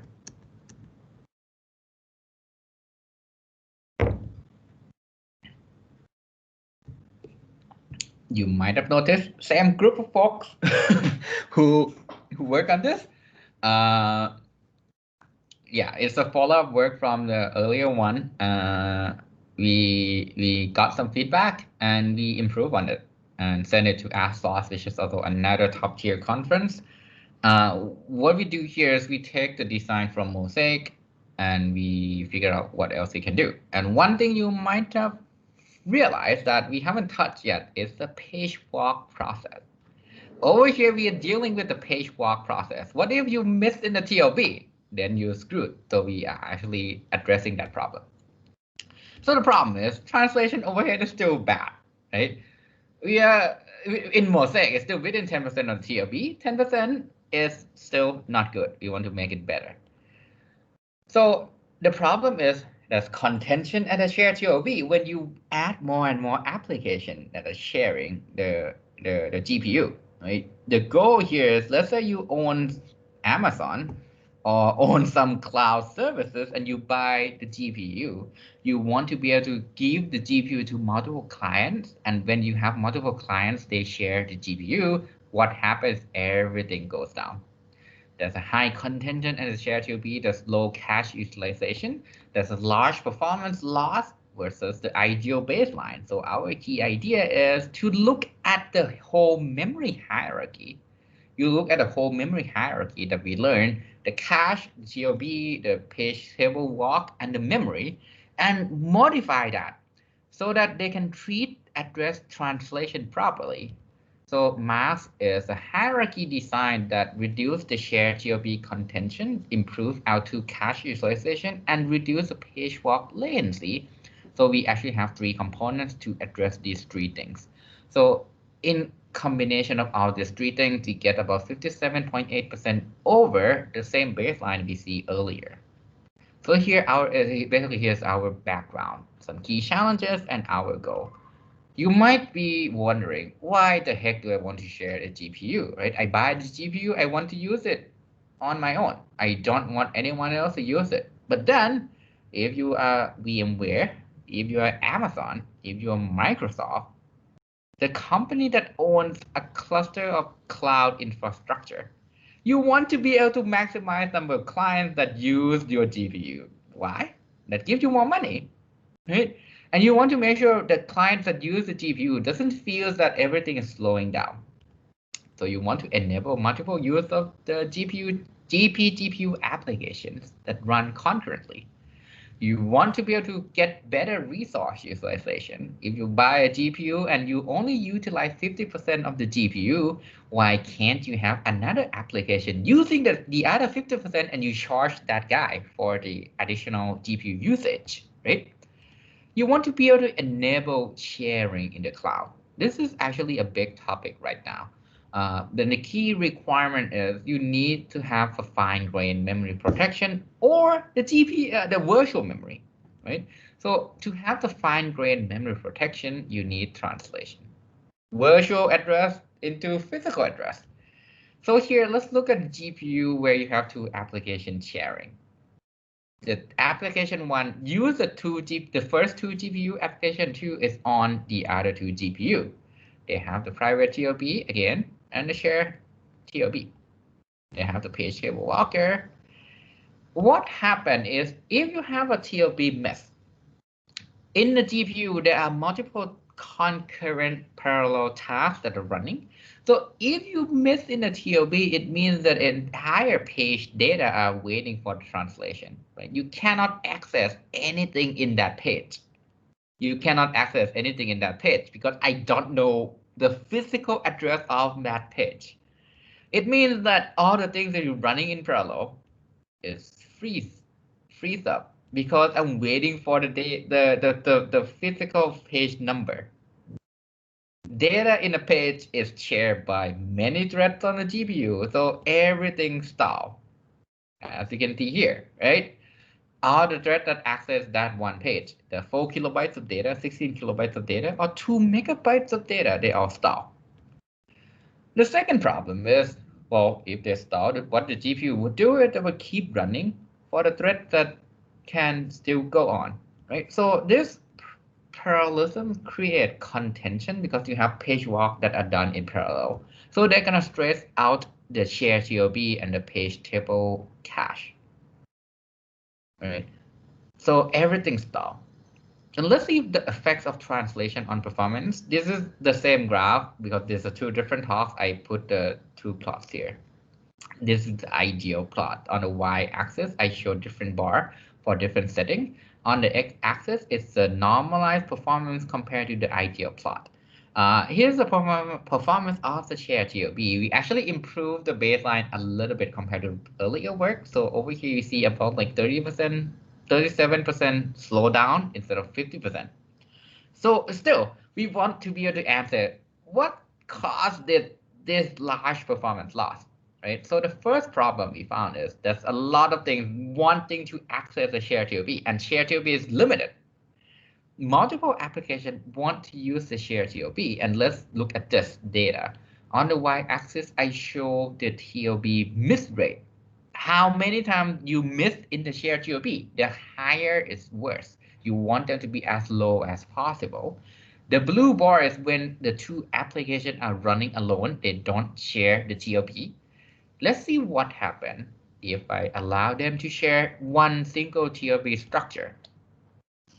As you can see here, the amount of miss rate jump up significantly. In most cases, it goes up above 40%. 40% of the TOB access are now missing. You need to do page walk. So this is really bad. Right? In the CPU scenario, you rarely go above 10%. This is how bad it is. You rarely go above 10%. And now you're at 40%, you're at 50%, 80%. So this is really bad. The second problem is, if you use the L2 cache to reduce the page walk latency, you use the data cache to cache the translation data, you still have thrashing. You have parallel page walk that kicks out each other entry, and GPU owns data access also kick out this page walk data. So it becomes ineffective at reducing the page walk latency. The third thing is the translation. If you talk to anyone who never designed a GPU but use the GPU, they'll always say, hey, GPU is not sensitive to latency. If memory access takes 50 cycles, if it takes 100 cycles, you don't care. You can hide that latency. Why? Recall our fine-grained multi-threading lecture. fine-grained multi-threading, where you have a lot of threads to switch in whenever you stall, you switch in a new thread. This is what the GPU do. So technically, they should not worry about the high latency of page walk. The problem is, this is so bad that this becomes a big problem. If you look at how many warps, which is a group of threads that are stalled per one TLB miss, there are about 8 warps on average. Each warp consists of usually 64 threads. So it means that on average, a single TLB miss stall, what is 8 multiplied by 64? That's 512 threads. On average, 512 threads are stalled on a GPU. On top of this is only one single TLB miss. On top of this, if you look at the parallelism of the GPU, at any given time, when there's one TLB miss, there's likely to be about 6 to 8 more TLB misses. So from 512 threads that are being stalled, you're looking at 3,000 of threads are being stalled. It means the GPU becomes really slow. The GPU becomes really slow. So our goal is to address all these 3 problems that we've seen earlier. We want to reduce the contention at the shared TLB. We want to improve the L2 cache utilization, and we want to lower the page walk latency. Our proposal actually designed with 3 components for that purpose. The first component is called TLB field token, and the goal here is to limit the number of users that can use the shared TLB. It's as simple as that. We rate limit who can use the shared TLB. If you're given a token, you can use the shared TLB. If you don't have a token, you are using this small, really small bypass cache, just in case you are dealing with a really frequently used pages. The token change based on the TLB miss rate, and you update that every epoch. Token assigned based on the warp ID. We actually use, I think I tried 9 different policies, and this simple policy is good enough. They all look kind of the same. As long as you rate limit who can use the TLB, you're good. So this basically the benefit is limit contention at the shared TLB. The second technique that we have is to improve the data cache utilization. So we have a bypassing mechanism. And what we found is when you go through the page table structure, there's a certain drop in the hit rate. This drop goes really quickly. So when you're at the leave, the last level of the page table, you're not hitting anything. It's so unique address that doesn't really give you benefit in caching them. So a lot of this translation data is not benefiting from caching. So you only cache what matters. Right? And the way you do this is simple. You look at the average auto cache hit rate. If it's above this bar, cache them. If it's below this bar, bypass from the data cache. The first benefit is you have better utilization. The second benefit is you avoid queuing up to access the L2 cache. This is actually the second benefit is actually pretty significant because in GPU, the cache access latency is in the 50 to 100 cycles. It's actually really long compared to the CPU application. I actually have another paper on that analysis and what could be the solution for that. If you're interested, I can talk about it during the GPU lecture. But just to have this in mind, the L2 cache in the GPU is slow. The third thing is we deal with a low page walk. We want to make page walk latency lower. So if you look at the translation request, because they're being treated in the same way as a normal data request, even though they use only a fraction of the bandwidth, you ended up with as bad latency as the typical data access. So the idea is we should prioritize these guys to make them lower because they doesn't really impact anything else. So here's the idea. At the memory controller, which will, let me apologize ahead of time. We haven't talked about a memory controller and DRAM. But what we do here is we put a higher priority for address translation requests, the one that go to DRAM, so that they get service right away. For all other data requests, they get lower priority, so they wait for the translation request. And here's the priority. And basically, you can also improve the QoS by having another queue where each of these data requests take turns and use the higher priority queue. So with all three combined, I'm going to show you the evaluation. Methodology is the same. Same setup, two GPU applications running concurrently, consists of three workload categories based on different TOB miss rate. We compare to the same baseline, but with the page walk cache setup and the share TOB setup and the ideal. And here's the performance on the y-axis. Normalized performance compared to the baseline page walk cache. Compared to the share TOB baseline, which is the yellow bar here. Math, which is our proposal, able to get about 55 something percent on average and outperform the state-of-the-art design on every single workload. And we are able to actually close the gap between the ideal solution and the baseline design. One thing you might have realized, hey, isn't this further away from the ideal than Mosaic? The answer is yes. Over here, we use 4 kilobyte pages. We haven't really combined the two together. If you combine the two ideas together, we are within about 5% of the ideal TLB. So we have other results in the paper, things like it actually reduces unfairness when you have multiple applications. So this work are now focusing on having multiple applications running. We show the effectiveness of each component. We show the analysis on different GPU setup, newer GPU and older GPU. We show the analysis to different page TLB sizes and the performance improvement over different memory scheduling policy. And we show that it's better than previously proposed works. And here's the conclusion. Basically, we deal with the redesign of the memory hierarchy to be aware of the translation structure. And we propose 3 components, and we are able to reduce, improve system throughput by 57.8% on average compared to the baseline. So that's it for the second work that I'm gonna present here. I'm gonna go to the third thing that I just presented earlier this month in the bit. But any questions so far? So this is 2017 and 18. Right after my talk, I got feedback from NVIDIA who listened to my talk, and they basically say, "Hey, this is basically what they're trying to do in the pipeline." In the pipeline, actually, like in the graphic cards that they are gonna release. I think they are releasing it right now. Oh yeah, that's kind of like okay, good to know.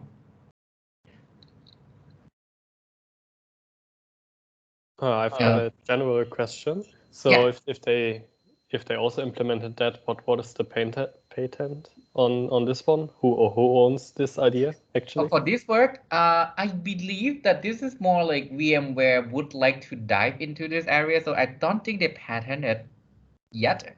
And so NVIDIA still own the technology. They haven't publicly tell anyone how they do it.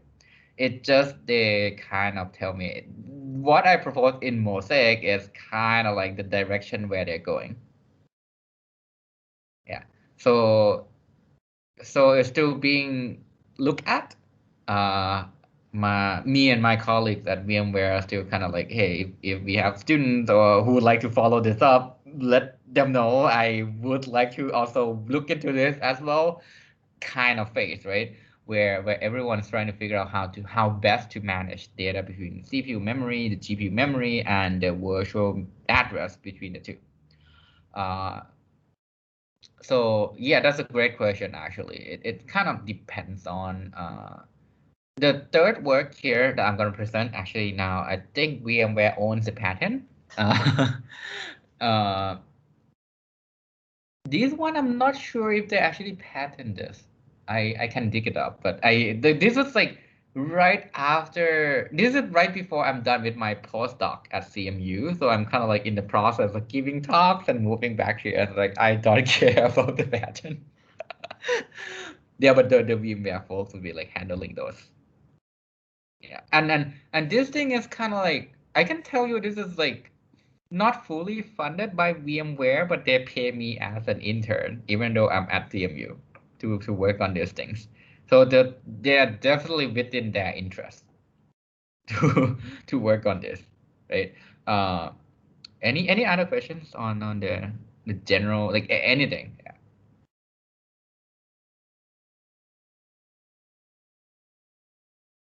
All right. Now I'm gonna bore you with the last thing. This one should be really quick. The reason behind that is because the format of the conference, I only given 12 minutes to talk. So this should be pretty quick. So this is the work that I've done again as a follow-up to those two works, but now it's on the CPU and the GPU, and it has to do with the metadata side that I introduced in the lecture, and also this has to do with huge page.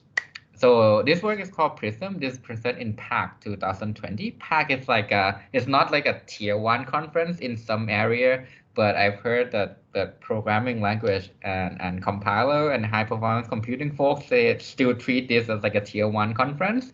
I'm like, okay, sure, good. So the work is called Prism. It provides architectural support for different granularity for memory metadata.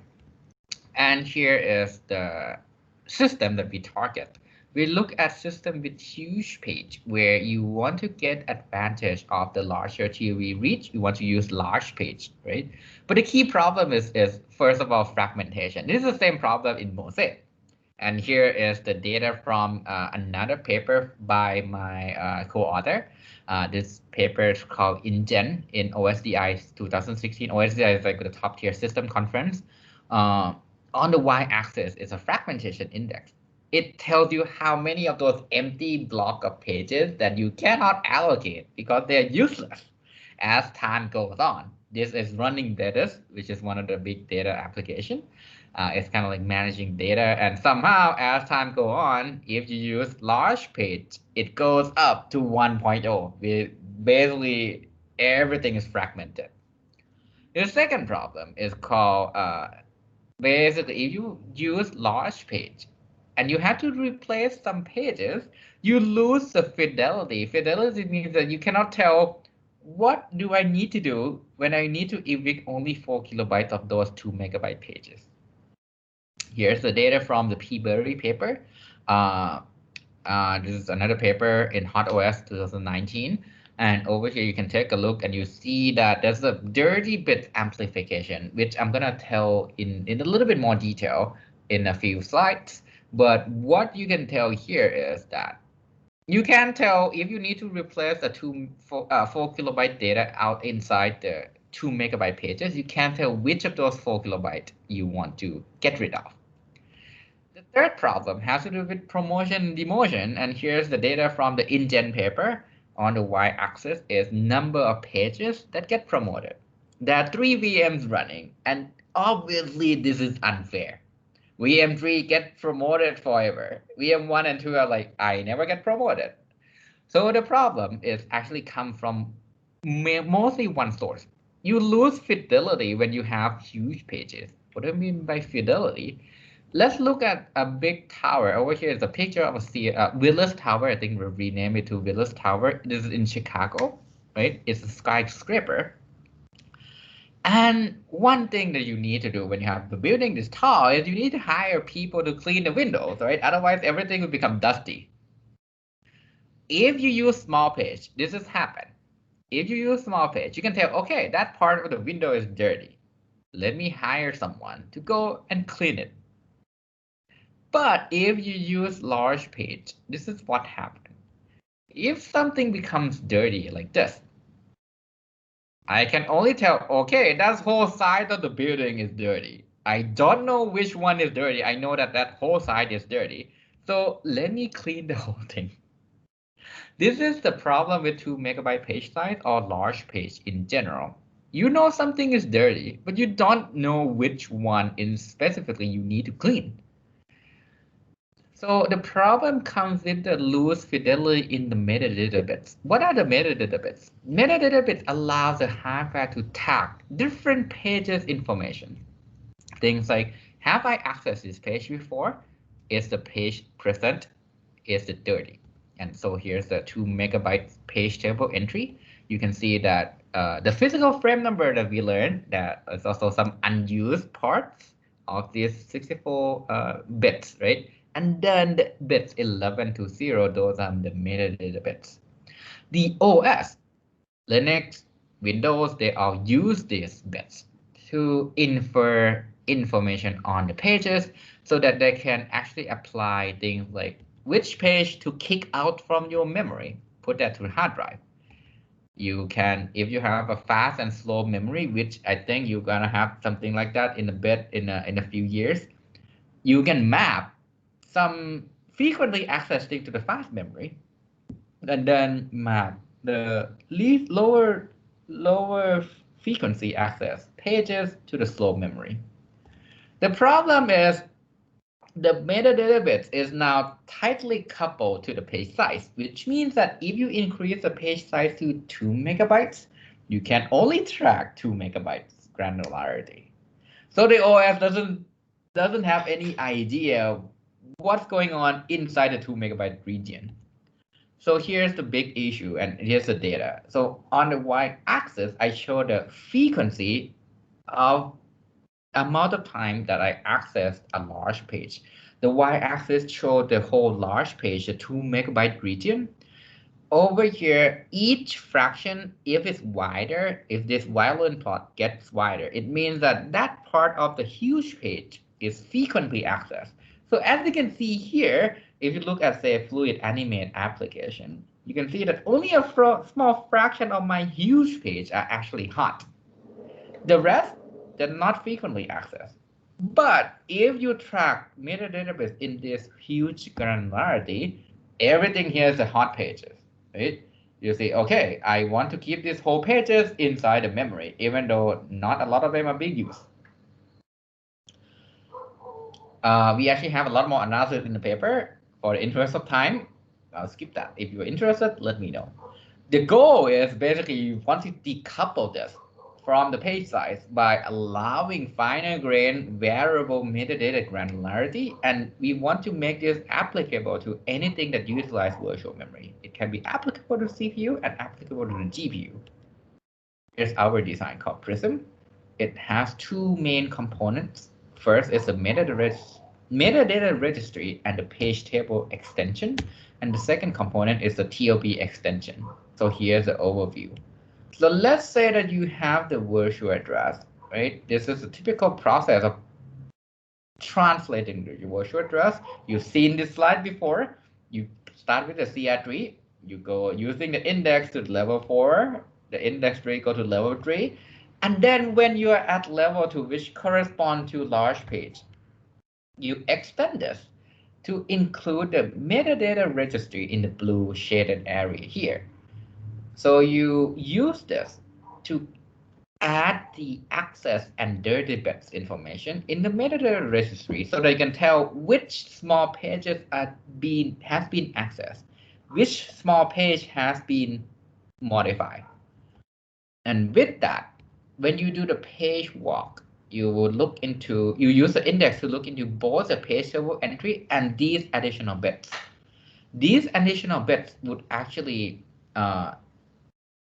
being utilized, and you can tell what granularity of different bits are from the page level entry. Over here, there'll be the unused bits. Will be 1 bit will be telling if the MRE is there or not.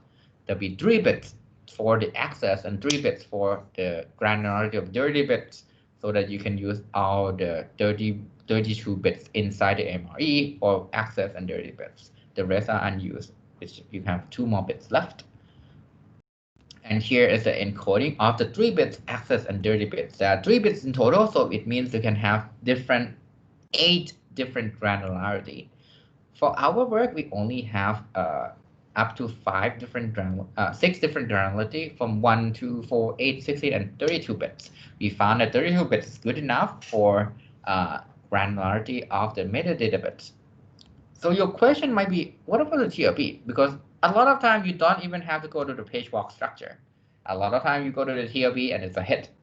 So we extend the support to actually cover the TOB hits. If you have a TOB hit, you extend it for 2 megabyte TOB to have the MRE entry.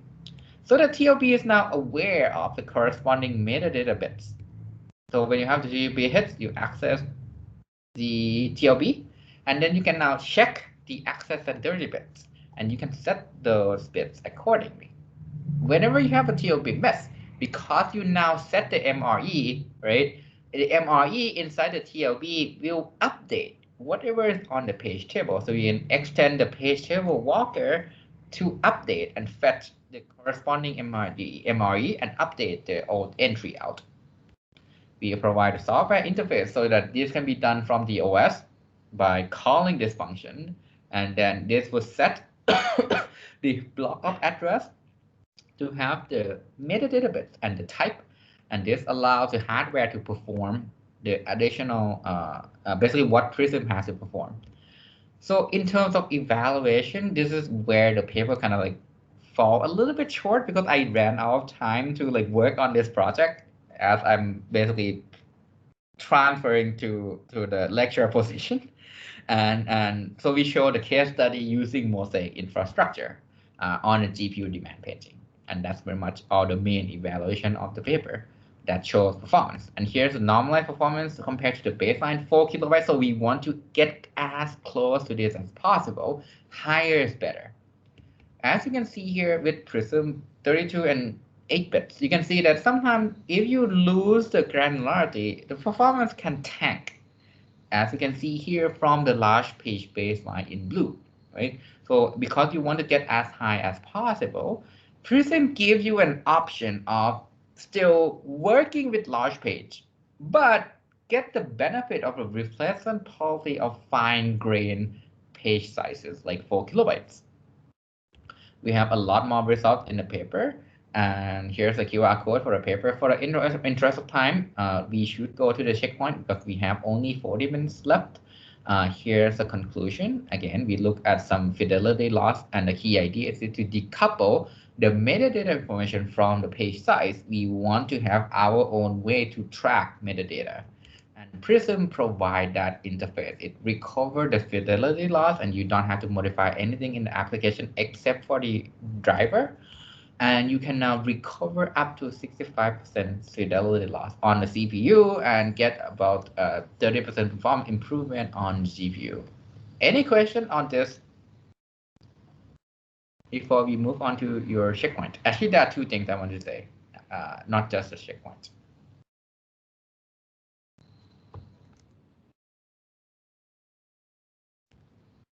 So if you have questions, you can feel free to ask me in the meantime. Let me move on to a couple of things. First of all, assignment 3 is out, lab 3. You have the reference simulator now, so you can actually run it and compare your design. So sorry for taking a little bit of time to release it. That's a file called refsim. You can compare your own design to refsim, and it should match.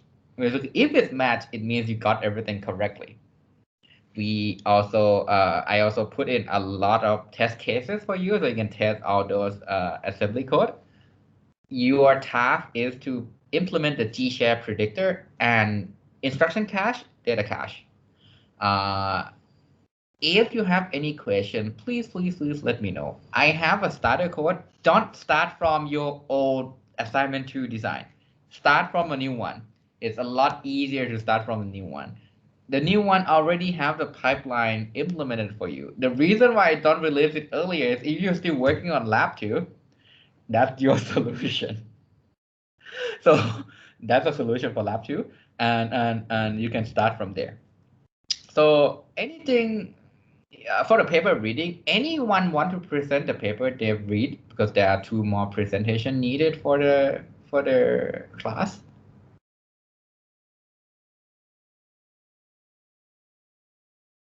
Okay, so I figure you're working on the other class presentations, and I hope eventually we'll clear this out. All right, so then project checkpoint. Now it's your turn to present. I'm gonna yield the floor to you. All right, So I'm gonna stop sharing, and whoever want to go first, please, yeah, either tell me what you plan to do. The one of you haven't told me what is your end goal that you plan yet. For the two of you, you need to tell me what's the progress. Anything can help to, anything I can help to make life easier for you.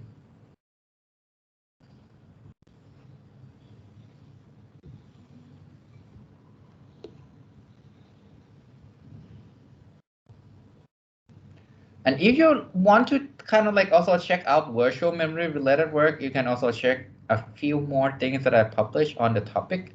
I also have a work to address the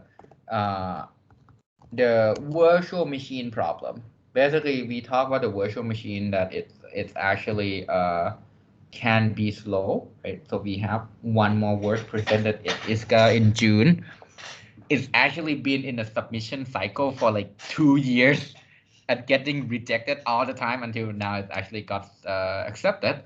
And that work proposed a lot of hardware acceleration for something like a deep page walk like in the virtual machine where you have to do 24 accesses. Anyway, so now you have the floor. Can any taker?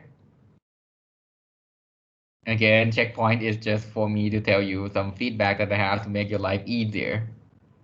Unless you haven't started or you kind of like change your project dramatically without telling me. Yeah, I mean, if no one starts, then I can start. Okay. I just share what I have. A second. I put it in kind of presentation format again. So yeah, I don't want to go in like in introduction again, but yeah, the basic idea is hardware acceleration of monocular SLAM. So what I did in the beginning is just to look at what actually possible, not just energy efficiency, but in general what has been done to accelerate visual SLAM and specifically ORB SLAM from the hardware side. And all yeah, the ones that I found, which is either accelerator or trying to parallelize SLAM, they mostly focus on the feature extraction part. So pretty much every attempt is focusing on the actual extraction part. So the features that are needed to do the matching, to do the tracking, and of course with X. Do you know why are they only focusing on that? Is it because they are the slowest part, or is it because? Okay. Yeah, that's what I also found out with my measurements. Yeah, and then they measured as well. I don't want to get into detail here what actually has been done. So yeah, to verify that, I installed everything on my laptop. So I tried to use the Windows version, which was which took a bit of time because it was all 5 years old. And there was only one attempt, which was more like a personal project. But in the end, it worked. I also tried to use the other SLAM that I looked at last semester, but I couldn't get it to work. After some days, I gave up because the dependencies and then another dependency needs again another dependency, and I couldn't get it to work. So I guess for Linux it might be easier, but in general, from what I saw also from last semester, that in terms of efficiency, ORB SLAM is still superior because you compare features and not the entire image in terms of pixel-to-pixel comparison. So I put that to the side for now. For the profiler, I used Intel VTune and then just on my laptop directly. And for the data set, I mean, there's a ton of data sets for monocular SLAM, but I just choose this one, which is drone footage. A good data set. Yeah, drone footage inside of the machine hall, and I categorized it like in terms of difficulty to see. I just wanted to see if there's any difference in terms of computing, but they look pretty much the same, so it didn't really matter. Okay. And yeah, then I ran this with BTune with the different settings. Sadly, I cannot collect the energy metrics with this for my processor, I guess. But in general, I can see the workload and maybe also understand OrbSlam a little bit more. Yeah, because it's running on 4 different threads. So I've got the main thread, which is compromised of the tracking part. So that also includes the extraction. And yeah, just for information, So the what beginning. are the different colors here? The red and the brown thing. Does it? The brown thing is like CPU is active. And okay. the red thing, I guess there was some idle or spinning time or something. And there's the big gap in the beginning because that's when it initializes. It needs to load some file for the vocabulary for relocalization, but it actually starts over here from here. So once this tracking starts, we can see that it's going full out. So and then we also have one additional thread for the mapping part. So we can see some gaps in here. For example, if we stay roughly at the same position, we don't really put any new points in the map. So that's how we can explain the small parts. Then we have a third thread for the viewer. So yeah, even if I would switch out or take out the viewer completely, performance would stay pretty much the same. And then there's the fourth main thread for loop closing. So in case we go around our data set and we find the same position, we will switch back to that and kind of optimize the map, but it didn't happen. So it's one of the 10 other threads, but of some other processes, but not really important here. And then for the orb extractor, so the feature extraction, then I it's called a microarchitectural analysis in VTune to see what is stopping that, or in general, you can see directly that the most CPU time in total, or That's interesting. Why is it so? And why is like waiting on the retiring? Usually usually what I would usually see is like either core bound or memory bound or front end bound. This is like rare for me. I mean, it means that you kind of finish everything. It's like I cannot retire. It's just like in the write back stage. And it's 8.1% back speculation. That's a branch prediction related. And then one thing that also surprised me is if I look into this one, I have quite bad branch prediction, which I guess is too unpredictable data incoming. And also then I edited the source code a little bit to see how much time I need for the entire tracking and how much time of that is feature extraction. So I put some time management in there, and then you can see that it's nearly 60-70% of that is just the extraction, which is mainly the OpenCV. So the fast feature is part of the orb feature. So what is fast doing? Fast is so orb is comprised of fast as in that's looking for the points that are interesting, and then orb also needs the description to compare those points. But fast is actually just looking to see where do we have those points, and it's a little bit more difficult because orb changes that a little bit. But I haven't understood that completely yet because they use some, for example, use it on different scaled images to reduce some noise and so on. But in general, I try to look first, is there a different way to make fast in general, faster? And they do have some papers or some techniques, also in terms of GPU. But I guess So can you utilize the older frames for fast? Like previous iteration of your input, basically. So you mean we get a new frame and then we take a look where the features were before, or what? Something along that line. Basically, like the last iteration you perform fast, right? It look at interesting points, right? And assume whatever, like say the drone or the car move a bit, then relatively it should be still in the same, like, I guess, vicinity of the say last few frames, right? Yeah.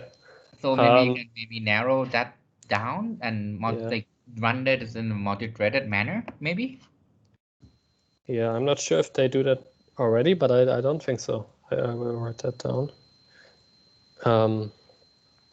So I guess they haven't, because there would also be the option to just use the GPU version of, or the parallelized version of OpenCV. Yeah.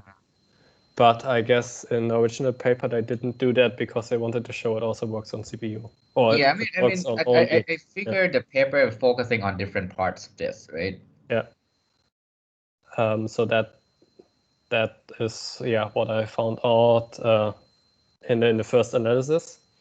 And well, my main question would be the direction where I can go from this, because VTune delivers a ton of data, pretty much.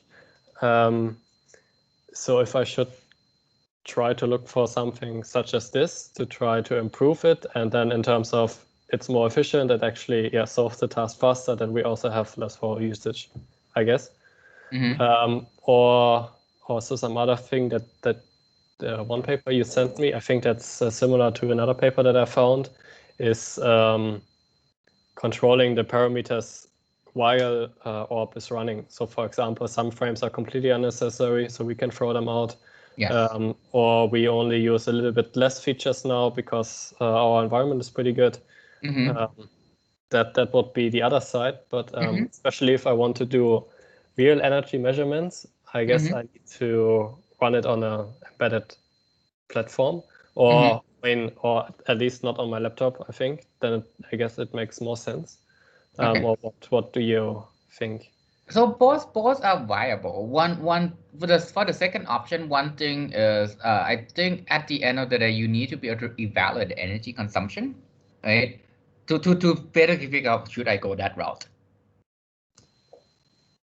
Okay. But the thing is, boss, do you mind setting like a machine up for Lucas? Feel free to use my lab across the hall. We have empty, that there should be empty desk because there are only 2 people right now sitting there, and we already set up the gateway so you can access the machine. So boss, do you mind helping me setting up an account for Lucas? Yeah. Yeah. So feel free to use. I think the machine that Leanne was using already have VJune installed, and I don't think anyone use the machine at the moment. So it might be as easy as like, hopefully not too much of an overhead, but setting up a SLAM on there, and then use the VJune setup there, and hopefully you can get an energy. Lucas, you can check with Leanne and see if she managed to also be able to look into energy consumption, because otherwise I'm gonna try to see what else you can do to get that number. Yeah. And then maybe a third kind of idea, and I'm not sure if that's possible, but see if OrbSlam on the new Raspberry Pi would work. Okay. Because we have tried in machine vision class the new orb extraction, which was way faster than compared to the preceding version of Raspberry Pi. So but I'm quick still question. not sure. Yeah. Why do you pick Pi over Jetson? Because I'm not sure if Jetson is available at the moment. Oh, okay. I have it's one in the lab. I have one Jetson in the lab. If you want to try it, I don't think anyone use it at the moment, so you can definitely use it for the class. Just return it to me after you're done. Okay, if it's available, then that would be even better, because I'm not sure if Raspberry Pi can handle it. Yeah, Raspberry Pi has a better CPU, but it has a pretty wimpy GPU. It's like the inverse of Jetson. It has a wimpy CPU, but a pretty okay GPU. Yeah. Okay. So I think actually we have 2. I think Cliff has the other one. So if you want to actually play around with the concept, like having 2 Jetson computing things together, you can do that too. Yep. Okay, so you would suggest that I try it with Jetson, and then I can also maybe get more useful energy measurements? To be honest, which one do you Or- interest more? Both of them are good. So this is for you to decide which one do you want to check out first. Both are two interesting direction here, and you have 24 hours of like time per day. So you need to be the one that pick, because you need to I cannot tell what motivates you more, right? So you need to tell me which one motivates you more. I think that the first part would be interesting, Okay. but for example, if I would utilize more threads, then I would maybe go away from the idea using it on an embedded system, because I mean I can of course use more threads that I have available on my CPU, but would that be applicable to limited resources on another embedded system? Okay, so then let's go follow the first direction for now and see how much performance you can kind of squeeze for the current workload. Yeah. Yeah. And by the way, this is great. Like the updates you have is like kind of beyond what I'm expecting. So so good job. Yeah. Okay. Okay. Then I will hand over to the next one. Where can I stop? Hi, maybe you can go first, because I think I have to a long discussion. Yep. Okay.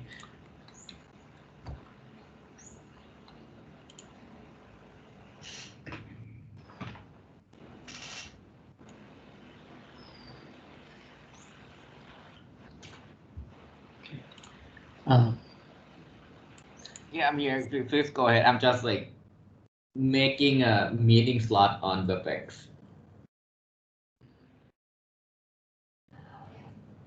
Okay. Do we see my screen, Professor? Yes. Okay. For now, I try to study for my project. I try to study how to use Linux by your recommendation, and now I try to install and run MIP 4000 processor. But in 3 or 4 days, I found some problem in VMware. Sometimes it stopped working. It's sometimes this freezing. I reinstall VMware in 2 or 4,000 four times, and for yesterday when I want to run this program, it's some file not found, and it work when it's come to work again when I install program again. For this update, can I solve this problem and to contact with you later? Because it's I cannot show some my progress for now. Maybe I can appointment with you some maybe 1 or 2 days later for my solve this problems. Wait, so can you kind of let me know what exactly is your problem again? You cannot use virtual machine? Yeah. Yeah.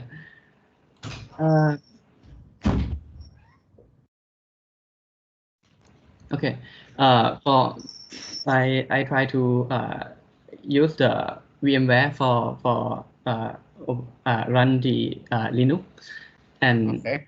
yeah, and sometimes it's run okay. It's 1 or 2 days, and sometimes it's just not stop working. And if you remember, I record the display and send to you. Is I have some problem.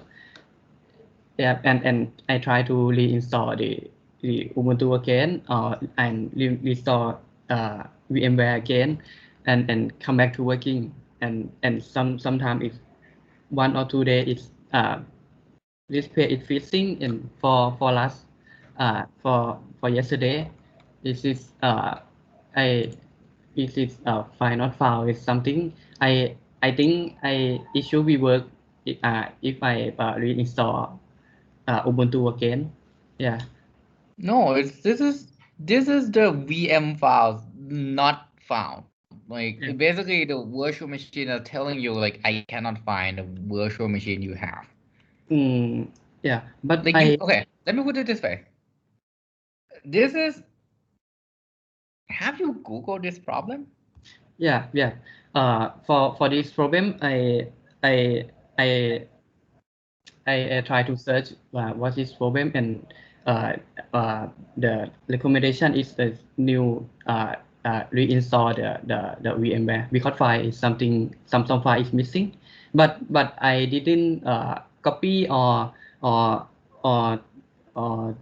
cut it some file in the VMware, but I have no idea where it's the missing. No, do you understand? I understand Yeah. that you have a problem. I don't understand why you cannot solve this problem. Um, It I basically means that somehow your virtual machine files, which actually contain the virtual machine, is missing. It means that somehow you deleted or moved it by mistake, or it's somewhere that you don't know where you install your virtual machine, which if you know where you install it, you click browse and browse to that particular machine.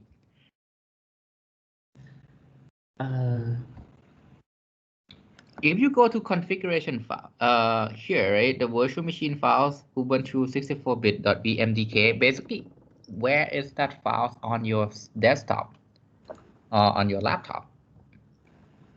yeah, in my document. So, Yeah, what is the reason you cannot find this? but I don't know when last 2 day I Do you know what browse is doing? Basically, when you click browse, it will you will be able to locate the files manually. Yeah, but I don't know where is file is missing or just I think it should So be. depending on how you install it, you need to be able to tell where did you put that file. I cannot tell you that. I cannot teach you how to use a computer. Yeah.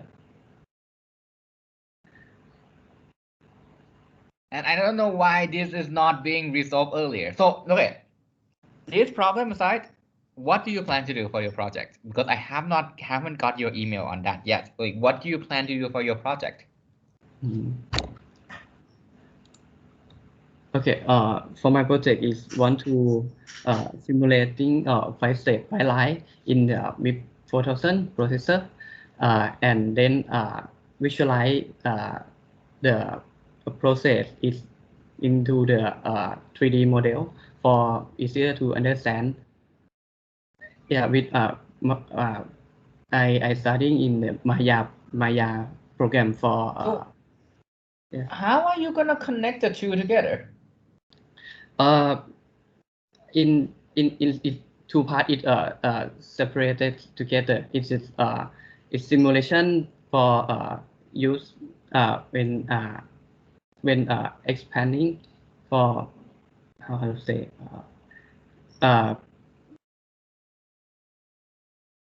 for I when I simulating in the program it finished, and after that I working on the simulate in 3D model. Wait, so what you plan to do is like, you draw a pipeline.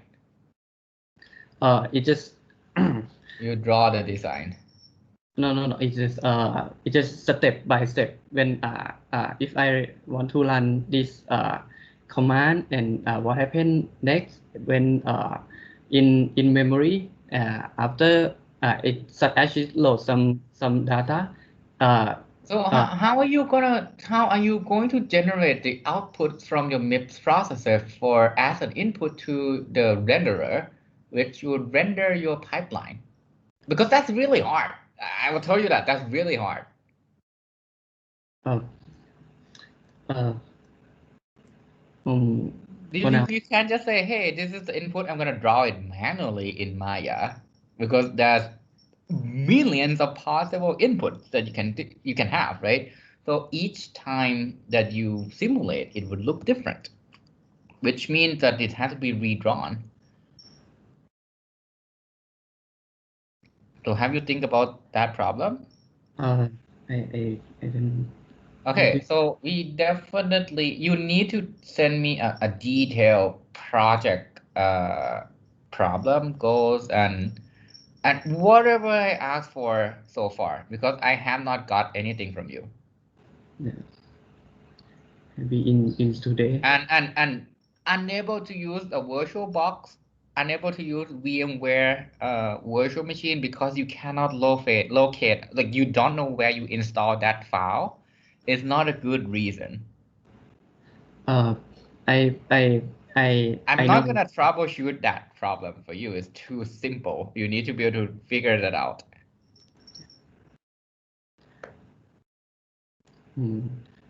Okay. Yeah. Can I send some project detail in for today? Yes, please. Yeah. Yeah.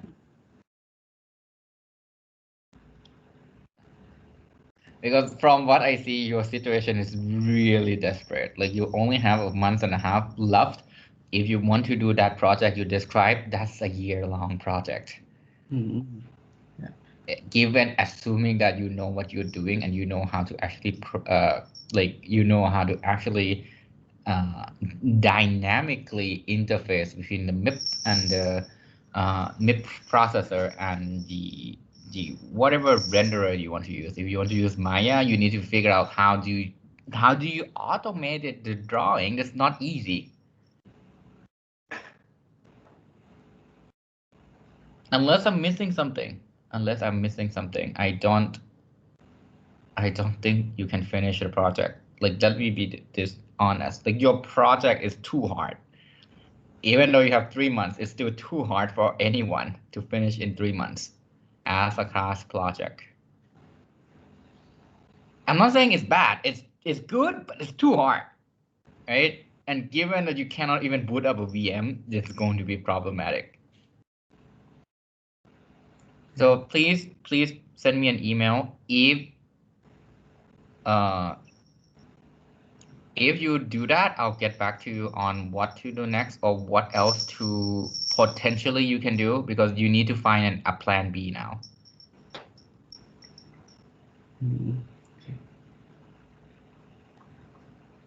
I'm not sure why you have not contacted me on this earlier, right?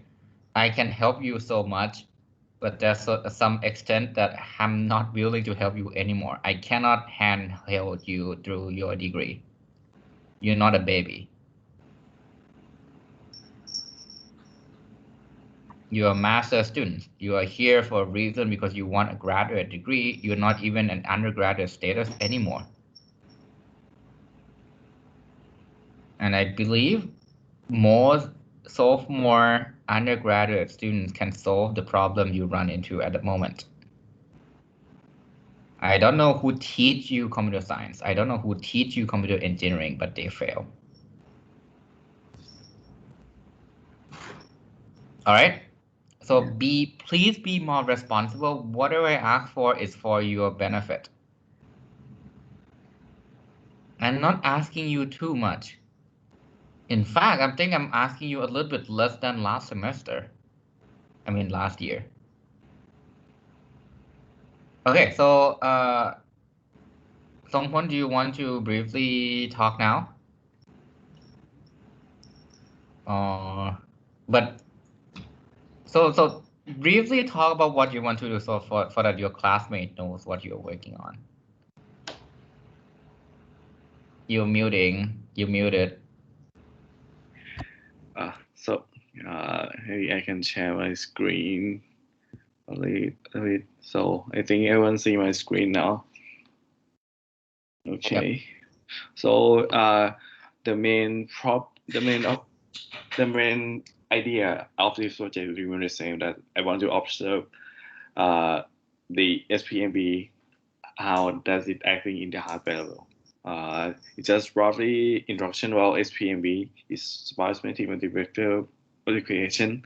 It's just like a computational kernel, and they also implement into many applications such as PageRank, BFS as well. And there are some paper, a graph framework that they they use this operation as a kernel operating in framework. And so okay, so in the previous plan, I want to run a native just like a SPMV operation in the hardware and simulate it too. And the second step is try to run another technique or a short code from another paper that they implement. But I think but I think okay. So this is a slide view, right? But I think I'm overlooked something. So I asked myself what I want from this project, and I think I want to know more about the SPMV operation, and maybe I just go back and run with the different size of problem, different input, different material type and the format that SPMV provided. So and there are a lot of paper that performance about the SPMV format. The piece and they compared. So that is the name of CSS format. And another thing that I want to do is so do the SPMV operation in different libraries. There are also a SparseX library that they claim that this is the Sparse library that is good for computing, and Intel MKL, and another sparse technique in other libraries, such as in the TensorFlow they also have a sparse tensor, and maybe if I want to do some SPMV operation, how does this sparse tensor in TensorFlow works? So in summary, okay, the main thing that I want to observe is the same, but run with, and I want to run in different configuration and run SPMV in different optimizations. Then I also run SPMV in different library. But the problem is that what I really want to be observed, as I can see from your presentation in the Mosaic and the math paper, I think at first I already confused what I have to measure, so I divided it into two parts. I think it's computation part and I think the memory part. But I realized that if I simulated and focus on the computational part, I think it's just like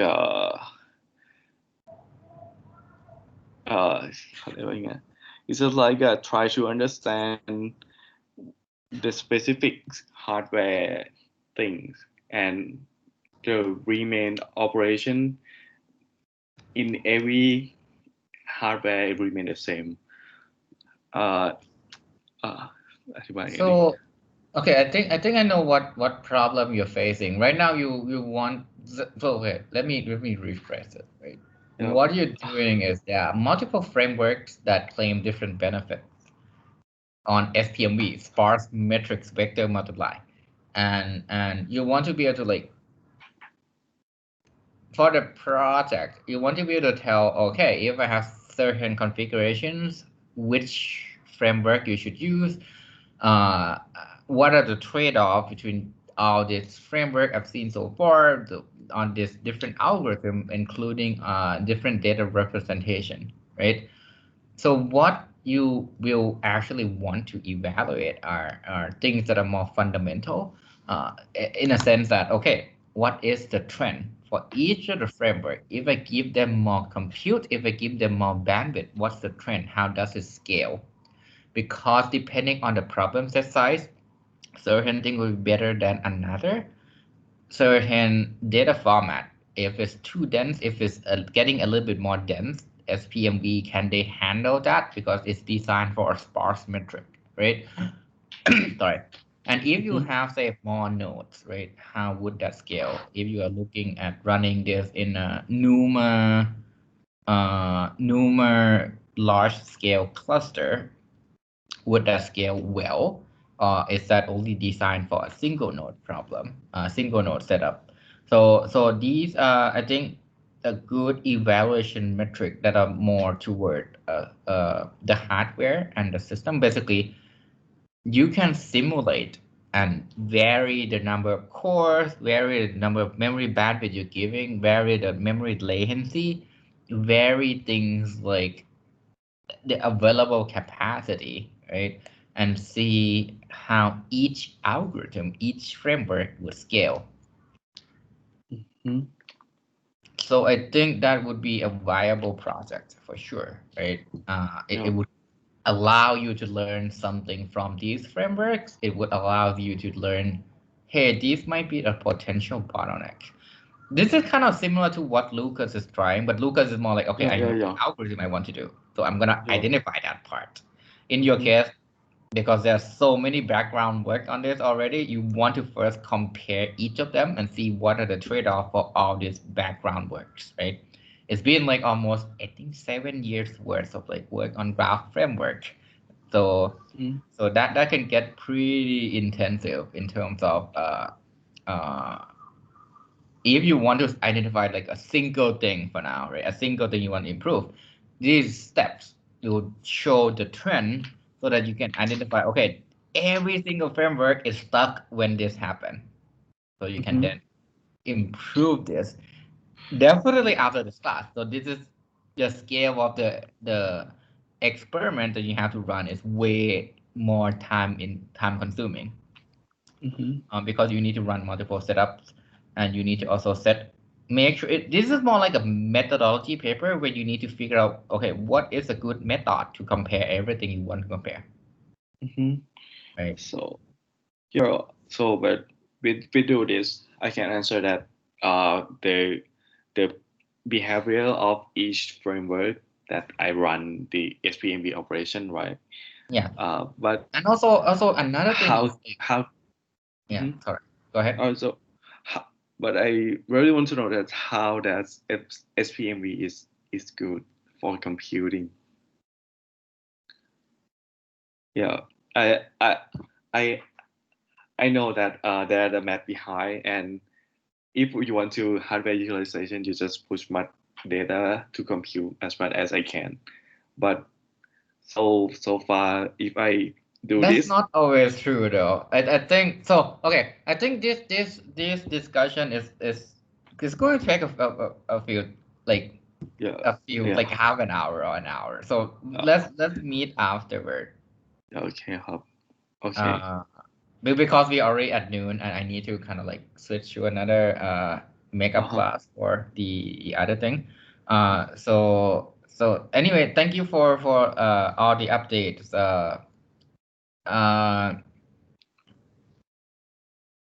I think the midterms is almost over for everyone here. So good luck for the rest of the semester and good luck on the midterms. Your grade will be available by this weekend. After I release your grade, feel free to drop by my office the next week. I'll tell you whenever I'll be in the office so that you can take a look at your exam and ask me all the questions related to the exams. And then I'll give you 1 week to essentially kind of like if you need to do regrade or when you make any mistakes, I would regrade your exam. So by this weekend, you should have the grade on Canvas, so you know roughly where you are. Then I'll try to get to the assignments and the labs as fast as possible, so you know where you are in terms of your assignments. For your reviews, as I said, this is not like a research methodology class. So I'm going to be a lot more relaxed on the review. So by default, unless you like plagiarize or do something weird, by default you should get almost like 100% on that. So with that information, you kind of like roughly figure out where you are. So thanks for joining us. I'll see you all sometime in TGGS and sometime next week. Oh, not sometime, Tuesday next week. All right, and we'll continue on and learn how DRAM works next week. Okay. Thanks for listening to my work for an hour. Hopefully it's slightly interesting for some of you, and hopefully interesting, to be honest. And yeah, that's all today. All right. Okay, thank you. Thank you. Thank you. Bye. Bye.